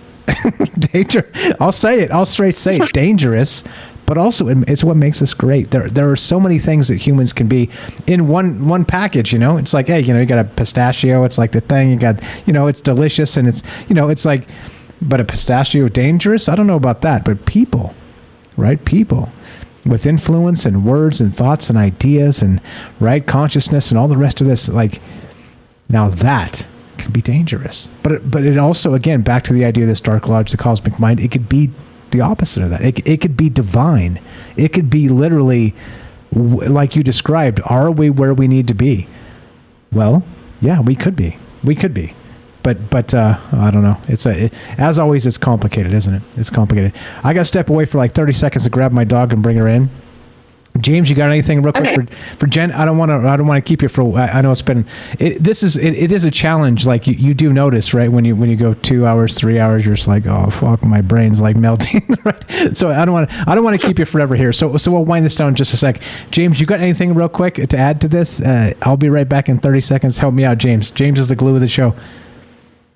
I think I can handle that. See, I knew it. Yeah. I knew it. Be right back, James. Thank you very much. Be right back. Thanks, guys. I'm just going to get the dog and bring her in here, and we're good. I'm still listening. I got you on speakers. No problem. The whole thing with the light and the dark and space, and this was making me think of, and I didn't look a lot into it because my eyes are sensitive to light, but it was just kind of ironic in a way. But those images from the James Webb telescope and how people were saying you can zoom in and zoom out. And the thing that I noticed happens is when at certain points when you zoom in or out, lights appear to, well, basically seem to appear and or disappear. So there's this changing pattern of lights and the darkness. And it's just making me think of how those lights can almost be representative of people in a way. Again, the curiosity, which can be good or bad. Those lights, they can be stars that make it possible for planets to be formed around them and have life on them possibly. And then, of course, eventually those stars could explode and then destroy those planets. So there's a kind of a macro thing going on there that is really amazing to me, just to look at that as that example of, and that combination of good and evil and perspective and all those things at the same time, and how it changes depending on where you're at and where you're going. And who did what to you? Thanks, James, for jumping in here. Saving my ass, saving Jen's ass. Give it a second to think and breathe. Fantastic stuff. And that's the thing. Isn't it gorgeous that we can talk about good and evil, and then also in sort of the same breath perspective, and about light and darkness in terms of, right, your, let's say, presence, closeness to one or the other. And so you would see things differently. It's a wild thought, and there you go. Like I said, there's my blasphemous rumor for the 3 of those every show. But like I said, I don't want to keep everybody forever. Jen, you want to wrap this up? You want to finish this up regarding anything else that you think we may have missed tonight? Nothing big, but the Pythagorean thing. Just real quick about the Pythagoras and the Pythagorean belief system, which the Pythian, the Python, and the Delphi Oracle, the Python at Delphi Oracle. It's kind of where that comes from, the serpent and this wisdom and everything, and the relation to the serpent and the water and so on and so forth. But he was talking about, or supposedly he talked about, that the stars themselves were like a mind, that these were minds, or kind of like our own minds, and that the planets were an intelligence too. And that these were actually these were not just that they were entities, but they were like a massive intelligence. And if we think about the whole thing with the way that our brain works and what it looks like without the material there, but just the energy, not the energy, but like the actual reaction going on inside the mind, like a big storm, basically. Then if that's the same thing that's going out in space, then it is a great mind. And those are all different either thoughts or different aspects of that mind firing off. And so I do think there's something about the stars themselves being able to convey certain types of ideas or certain ways of thinking in a way, if there's any truth to that, if there's anything to that. And the same thing with the planets, that some of them, that we may be one of the only ones that are actually, and that's a kind of far-fetched theory, but that's out there, that the Earth itself is the only solid planet of matter, per se, like of actual mass and matter. Well, not mass, but like actual physicality, and the rest of it is more of an ethereal nature, and that it's like a conduit of the thoughts of the universe, and as a great mind and the soul of the universe. And so if there is anything to that, and that Sirius has some type of ability to transfer its thoughts and give us its thoughts, or if the other planets too, or the other stars, if their alignment with the great mind of the sun in some way, if it sends and it's able to communicate to us in some kind of telepathic way through instant thought, because thought is faster than light. So I think that there's something possibly to all of that, and what a thought is. How can you even photograph a thought? But it's there, and we know it's there. That's the same type of thing going on there with space, way out into the cosmos, that you can't photograph a thought per se. They think they can perceive it with machines and whatnot, and that's very interesting technology. But if that is the mind of God, or the creator of of whatever this is that we're living in, and it's mind, and these are the stars are the thoughts of it, just like our minds are the thoughts of the universe as well, and it's all somehow connected. I think there is something to it with the stars anyway. But yeah, this was a lot of fun. A lot of fun. Like I said, I don't want to keep you forever. I'm going to take a phone call. Kelly's been waiting for a long time. I didn't see him there. I don't want to keep you though, Jen. So you're welcome to stay. If you got to bounce, you got to bounce. I get it. Like I said, Axel has told me, he's like, it's cool. I like to listen to the show. He's like, when I'm on the show and it's like dragging on, I'm like, oh God, I'm dying here. So I don't want to do that to you. So if you got to go, you got to go. I get you. So if you don't, you're cool. Either way, all right. I just want to make sure that thank you so much for bringing the idea. Thanks for bringing something to my attention I never realized was a thing, and thank you for just being you. Thank you for all the amazing thoughts and ideas, and thanks for contributing to the show in ways that, again, myself and other people have never considered. You are a special individual, and I appreciate it very much. Like I said, I'm giving you the out. You got to bounce. If you don't, it's okay. You're welcome to stay. I don't want to make it weird. Okay, so. I had so much fun, Mike, and everybody, and I'm just going to listen in for a minute and listen to other people talk and just kind of relax into listening to them talk and see what they say and stuff. Whatever, Kelly, what he's going to say, or anybody else. So Perfect. I had a lot of fun. Really enjoyed it. As did I. Thank you. Thank you very much. Again, make sure everybody gives Jennifer a follow. Links in the description down below. It says follow Jennifer here. I put it right on the top. Just click her YouTube page, give her a follow. She's got new content coming soon, maybe not. Again, things are life changes, and it's hard to. This is the thing, right? If you guys don't think it's hard, go make a YouTube channel and do something 4 days a week. That's all I got to say. That's all I got to say, right? It's fucking hard. It's fucking hard. Please give her a follow. Let's inspire her to do more stuff. And thank you, Jen, for being part of this. Thanks for waiting, Kelly. Let's go to Kelly in Colorado. Sorry, bro. I didn't see you on the phone. You're on Trouble Minds. Go right ahead, sir. How are you? Good. How you guys doing? Can you hear me? Yeah, a little louder if you could. But yeah, I can hear you. All right. An interesting talk tonight about this conduit. This is what I kind of see it as a conduit from Sirius, the Sirius star system to Earth. And the reason why it does look like it's shimmering or changing colors is because it's a binary star system. I don't know. I don't want to sound like I want to regurgitate what somebody's probably already talked about, but because I came in late, but yeah, Sirius was actually talked about. I don't know if I'm pretty sure somebody talked about the Dogon Tribe in Western Africa. Sure did. So we touched on it. Just so you know, we touched on it kind of briefly a couple, 3 times. We never really went deep. So if you got some like super deets on the Dogon Tribe, I'd love to hear it, man. Go right ahead. Yeah, what's interesting though with the Dogon Tribe, right? Not only know that they were the first ones to figure out or even talk about Sirius B, they talk about their gods, right? So one of them was the Nomo, right? The Nomo were these creatures that were from Sirius B, and they're actually and this kind of coincides with last night's talk where you guys were talking about with like the water, right? They say that they were water people, that they lived in the water, the Nomos. So, they were most people kind of take it as like they were like a mermaid type people.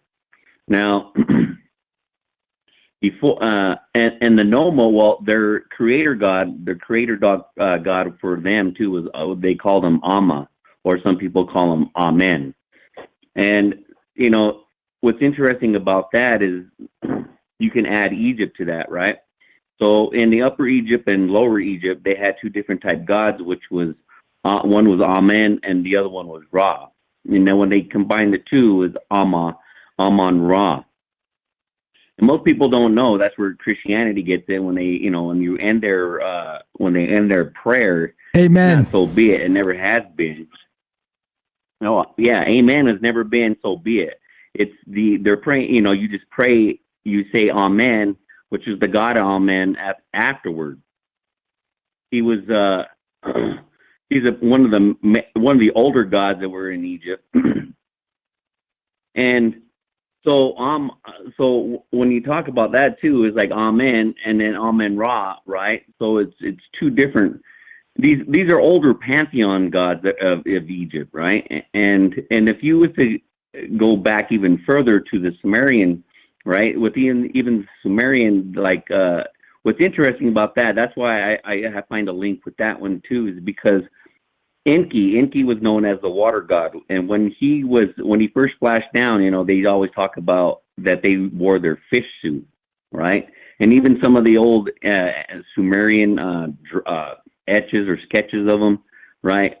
He was more. It looked like he's standing there and he's inside of a fish. His arms kind of sticking out, but the mouth is open, and that's where a lot of the they talk about with the Catholic Church. Those white hats that they wear, the popes and stuff, and the bishops. It looks like a fish's mouth open.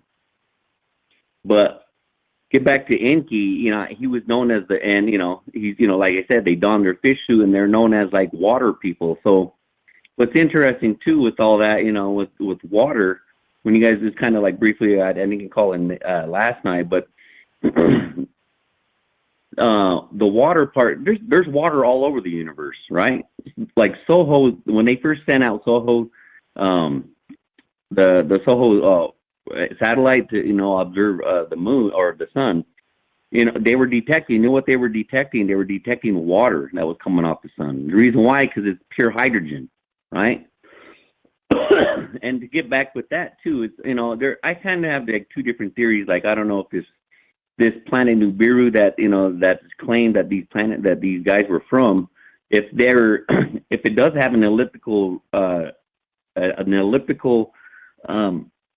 that goes around 3,600 years, which is a shard. That's a claim on some of that, but maybe it's not that it's a distance away. Maybe they're using the sun as a jump gate, right? And that's where people see they had the whole thing where Jennifer and we're talking about like how some people say they see the sun like an extra planet next to the sun, not as the sun dog, but like right next to it. I've seen some pretty interesting pictures about that, but I don't know if that is it or anything about like that. But for me, this whole Sirius portal that's opening up, maybe it is something for them, because they're always talking about this returning, but we just don't know how far the distance is by the time frames. Like I said, my calculations were off at like the ages where they were talking about, in some of the writing, the age of Taurus, the age of, they were here for millennia. So the last time they spoke about it was, I believe, the age of Aries, which is, and then you have a great years, the whole great years, like 21,000 years, 21,000 plus, something like that. Sorry, excuse me. Something in my throat tonight. But yeah, so that whole thing too for me is like, is it something like a gate opening up? And then you guys mentioned with that's when they refired up the what is it?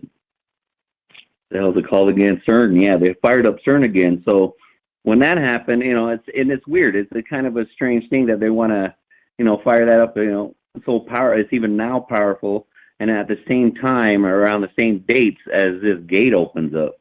And I mean, it's not like these people are dumb. I'm pretty sure they do all this astrology as well. They know the whole things about when and not to do stuff. When is they're searching the stars just like everybody else has. Like. If you want to learn astrology like that, there's times where you probably shouldn't be doing stuff, launching anything, that's why they wait and they doing their little witchcraft that they do. But yeah, I mean, maybe it is all witchcraft though. That's where a lot of people, I don't know, that say the whole bad versus evil, but I don't think it's all bad though. If you're using that type of stuff. I mean, it depends, I guess, how you want to use it. I mean, there's people that want to do some negative shit, and I don't know why. That doesn't really, I don't understand that one. Thinking they're gonna gain some greater power. I don't know, like the dark side, like how Star Wars puts it. But I don't know, man. For me, that seems like a gate, and they know what they're doing. And what's interesting too is you could even say that there might be even calling Shiva. I kind of put that in Discord because of, the whole time frame, and the whole dancing thing. Maybe they're opening up, there is a gate that they're opening up. You just never know, man. Yeah, that's the weird part about all this. It's like we were talking about, so that we have this sort of that first week of July is this Sirius portal, this Sirius Stargate opening, where again it's the alignment behind the sun, the whole thing. But then you get super fucked up weird, right? We got Independence Day, the 4th of July, like Night Stalker said in the past, that maybe the United States is one giant ritual. Some other ideas that kind of toss into that. I don't know if you caught some of this, if you dipped in the last hour there. But so CERN 10 years ago on the 4th of July announced the Higgs boson, which of course is the God particle, as the quote God particle. Then 10 years later and a day, July 5th, still in this same lock of like the Sirius, right, like actual like whatever the hell alignment is going on here. It's almost like, wait, don't you motherfuckers do anything other than what's going on in this like time period that seems to be like a power period? It's crazy, man. It's just like you said, they do astrology and shit at the highest level because, well, why wouldn't they? It's weird, man. It's weird. The shit is weird, isn't it? Yeah, I mean, because if you even go with that, the last, that kid that said when they fired up last time, that one Einstein kid, I can't remember his name now. I don't want to disrespect him, but yeah, he was saying that, when the first time we fired up, we slipped into a parallel universe. So now maybe if this jump gate was maybe trying to get us back or send us into another one, because, obviously they increased the power for CERN, and now this gate is open. I mean, again, for me, this is a good one that Jennifer brought up. It's just for me, looking at this from afar, man, and just listening to it, it's kind of suspicious. You can't just say it's coincidence, man. These people know exactly what they're doing. So, I don't know, man. This is a great talk tonight. It's very interesting.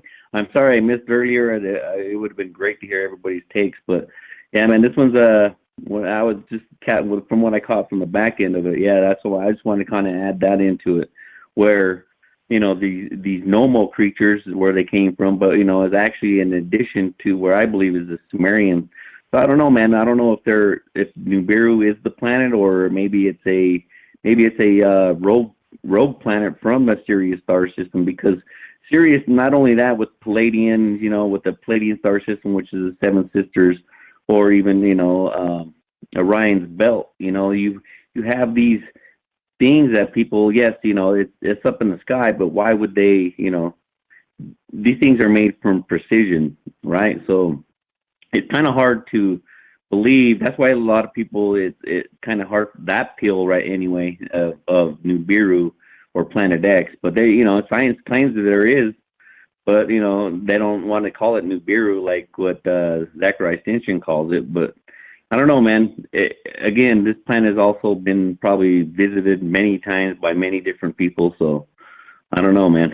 This whole gate, maybe it's just a kind of like what they call the Rainbow Bridge, where you can just slide in real quick like that. Maybe it's a type of jump gate or something.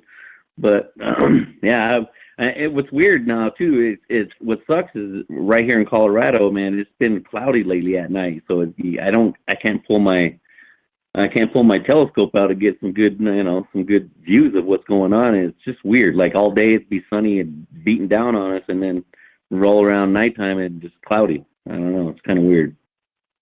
Hey, just keep looking. Yeah, that'll clear. You'll be able to get some sweet stuff. You know how this works, man. You're the best. Kelly here, a good friend of mine, a good friend of the show for a very, very long time, years now, literally years. He is an amateur astronomer, as he just described, and from time to time he does share photographs of actual pictures he takes of the moon and whatnot. And so please keep sharing that as it's available. Hey, man, out here in Vegas, we got no clouds forever. Actually, I take that back. I almost gave like a thunderstorm warning as we began tonight, because in Vegas tonight, it was lightning and thunder, and apparently in some parts of the valley, it was like torrential rain. Not here. I didn't see a drop. But I did see the lightning and the thunder. There was like this big, just before the show started, like 10 minutes before, like the entire house lit up. Everything is a bit dark in here. It's like, it's hot all the time, so you leave the lights off.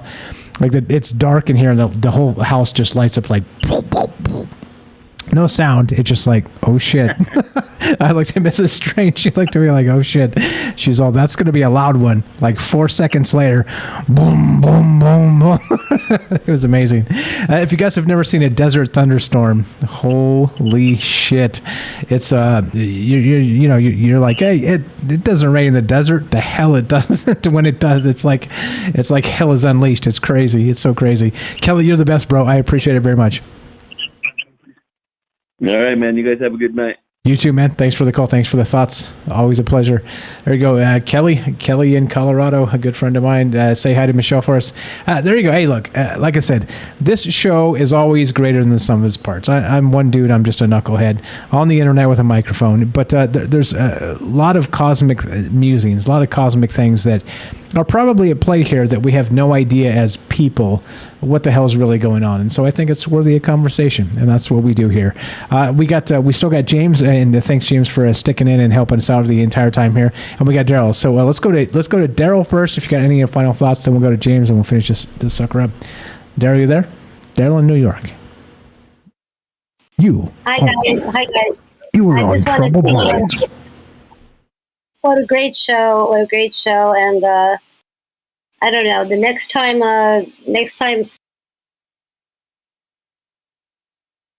You muted yourself. I'm sorry. Sorry about that. Hey, buttons are hard. Tell me about it. go ahead. Go ahead. It gets harder. It gets harder. No, I think it was a great show. Thank you so much, Jen. You're so smart. If she's still around, maybe she left. But I think it was a great show. And next time that there's a conjunction of Sirius, I think we all better go to Mali. Yeah, right. Exactly. Maybe that's the point. Maybe that's where we should be when that shit happens. Maybe there's something going on that exact part of the world. Who the hell knows? Who the hell knows?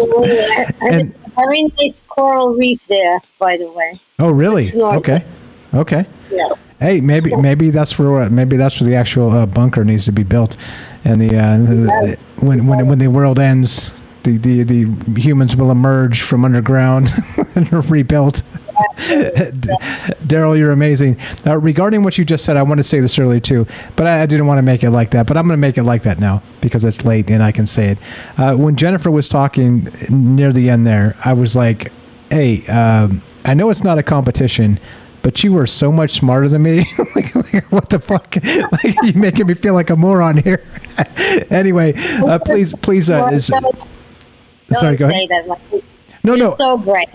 No, I don't mean that. I don't mean that. Like I said, I know it's not a competition. We're all on the same team, and so it's not like that. I'm just saying that, like, please, guys. This show was brought to you by Jennifer and her ideas and her amazing thoughts. And the link is in the description. Please give her a follow. Same with Daryl. Same with James. Please follow them as well. But double, triple, quintuple special thanks to Jennifer for making this happen and spending her time with us tonight and sharing her thoughts and ideas. So the thought came to me. I was like, let's save that. I won't say that. Fuck it, I said it. Fuck it, I said it. All right, Daryl, you're the best. I appreciate it very much, and we'll catch you soon. You are amazing. I'm gonna actually chill out in the Discord, so I'll be on there tonight. Just trying to peel back a little bit, and not spend so much time partying all night. But I will be on the Discord tonight if you guys want to hang out a little bit. So thank you so much, Daryl. Great ideas, great stuff as always. I appreciate you very much. Thank you very much. You too. I'm gonna have a drink with you on the Discord. Amen. Amen to that. I got some beer. I got some cold beer ready to go. All right. Thanks, Daryl. I'll catch you in a little bit. James of Salcedo Paranormal. What's up, brother? Let's wrap this MFR up. Yeah. Real quick, I did send you a quote. You can look at and see if it'll work. I saw it. Hey, if you send it to me, I'm booking it. We're doing it, James. We're doing it. I'm going to let you handle that one tonight. But, okay. All right. But yeah, great topic. Great. It was great to hear Jen on here. Everyone had great calls, but it was great to hear Jen here tonight. And I enjoyed talking with you all. I wasn't sure if I was going to call him right away, but I was the first call, so what are you gonna do? And so, but great stuff, great information, and so everyone, please go follow Jen's channel. 100%. That's the thing when you get like a co-host on like for the whole time. It's like it kind of discourages calls, right? Because we're like having a great conversation anyway. So like people are kind of like, yeah, how do I get in here, type of thing, So it's like it's good, but it's also right, hey, call, like let's talk. Like many of you have never talked to Jen, call. You can ask her a question, etc. So on. It's all good. That's what this is about. Just and also by the way too, like we're in many cases, James, we're in Troubled Mindsville, we're kind of new at this in terms of like having like a co-host on the show for a long time. It was Frank for a long time ago, and then it was Ash for a little bit, and then otherwise it's just been kind of a person here, a person there type of stuff. So sort of and you guys notice, and it does throw me off. It throws me off because typically I'm used to like my like singular mind narrative from like the beginning to the end, right? But then when there's like that collaboration thing going on, it's not that if it falls flat, it's all my fault because because of my inability to let's say collaborate perfectly. It's just the way it is, right? It's like it makes it beautiful. It makes it sloppy sometimes. It makes it what it is. And like I said, thank you again to Jennifer for carrying the show. Fantastic stuff as always. James, you were the best. Please give James a follow. Please give Daryl a follow. Please give Jennifer a follow. Links are in the description down below. Do the things. Like I said, I take it personally at this point, guys. Like, if you're here listening to us, like even a couple nights a week, and you haven't followed all these fine folks that are literally contributing to this show almost every night, you're hurting my feelings. Please go give them all a follow, because hey, they're part of this. They're part of this family. They're part of these exchange of ideas, and to me, it's important. Like I said, look, this is not like. Some people are like, Robert in particular, Robert, and I don't mean this in a bad way. He's like, one day in an alternate universe, Mike is going to host Coast to Coast, right? Yeah, I kind of don't want to do that, right? Like, I kind of just want to do this, right? I kind of want to talk to you guys. I want to have my own thoughts. I want to not be some sort of corporate stooge, like cog in the machine, Like, I just want to talk about what I want to talk about and not have somebody tell me what to do and when to do it, right? So shout out to the Robert out there for being a very, very good friend for a very long time and all the nice thoughts. But let's get the fuck out. Let's GTFO. Anything else, ladies and gentlemen, before we smash the music and get out of here? Rolling it. Nope. Shut up, Mike. We're sick of your ass. It's Thursday. Music rolling. All right. Here's what we do. It goes like this. This one is from James Salcido Paranormal. He said this one's all me tonight. I'll read it. He sent this to me earlier, and this is the outro. It goes exactly like this. Like my timing there.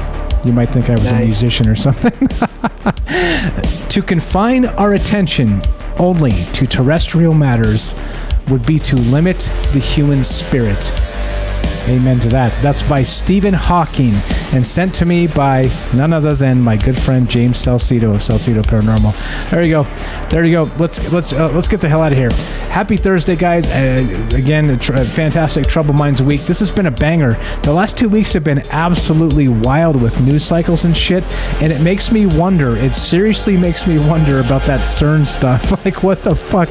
And now we add this to the mix, the Sirius Stargate. Why is all this happening sort of in the same sort of 10 days, 2 weeks-ish time frame? It's fucking weird. It's fucking weird.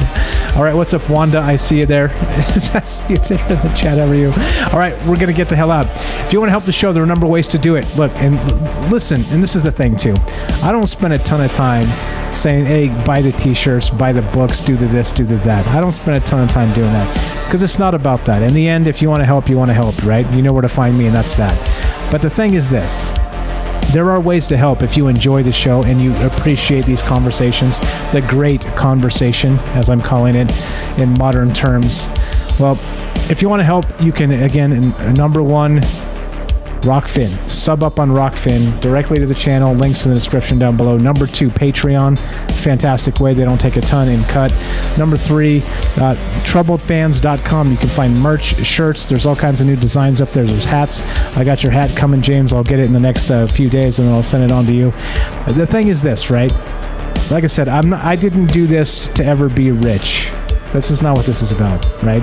It's about talking to regular people about amazing things. This is about, if I didn't think it was important, I wouldn't do it. All right?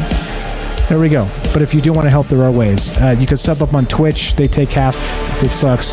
But if you have Amazon Prime, you can sub up there without any additional cost to you. So that's an added benefit. So here's the thing, right? If you don't want to spend money or don't have money to spend, I completely get it. There are so many ways. Spread the word. Spread the word. Spread the word. Old school word of mouth beats the algorithms all day, every day. Just let people know there's a conversation happening that's incredible, and they need to hear it, whether they believe it or not. Like I said, trust me. Look, if I believed everything I said on this show, I would be the most space case knucklehead in the universe. But I'm not, because we're just kind of encapsulating conversations and moving on day to day and seeing what the world brings us. There you go. And so as we finish, or you can also listen to podcast feed, Spotify, iTunes, it's monetized. That's another way to help the show. As we finish, it goes exactly like this. Thanks for hanging out. Thanks for being part of this. Be sure be strong, be true. That one's for James. Thank you for listening. From our troubled minds to yours, have a great night. Give Jennifer a follow. Links in the description. If you're not following Jennifer's YouTube channel, you're hurting my feelings. Have a great one, guys. I'll be in the Discord. I'll catch you guys shortly. Have a fantastic night. Have a fantastic weekend. Catch you soon.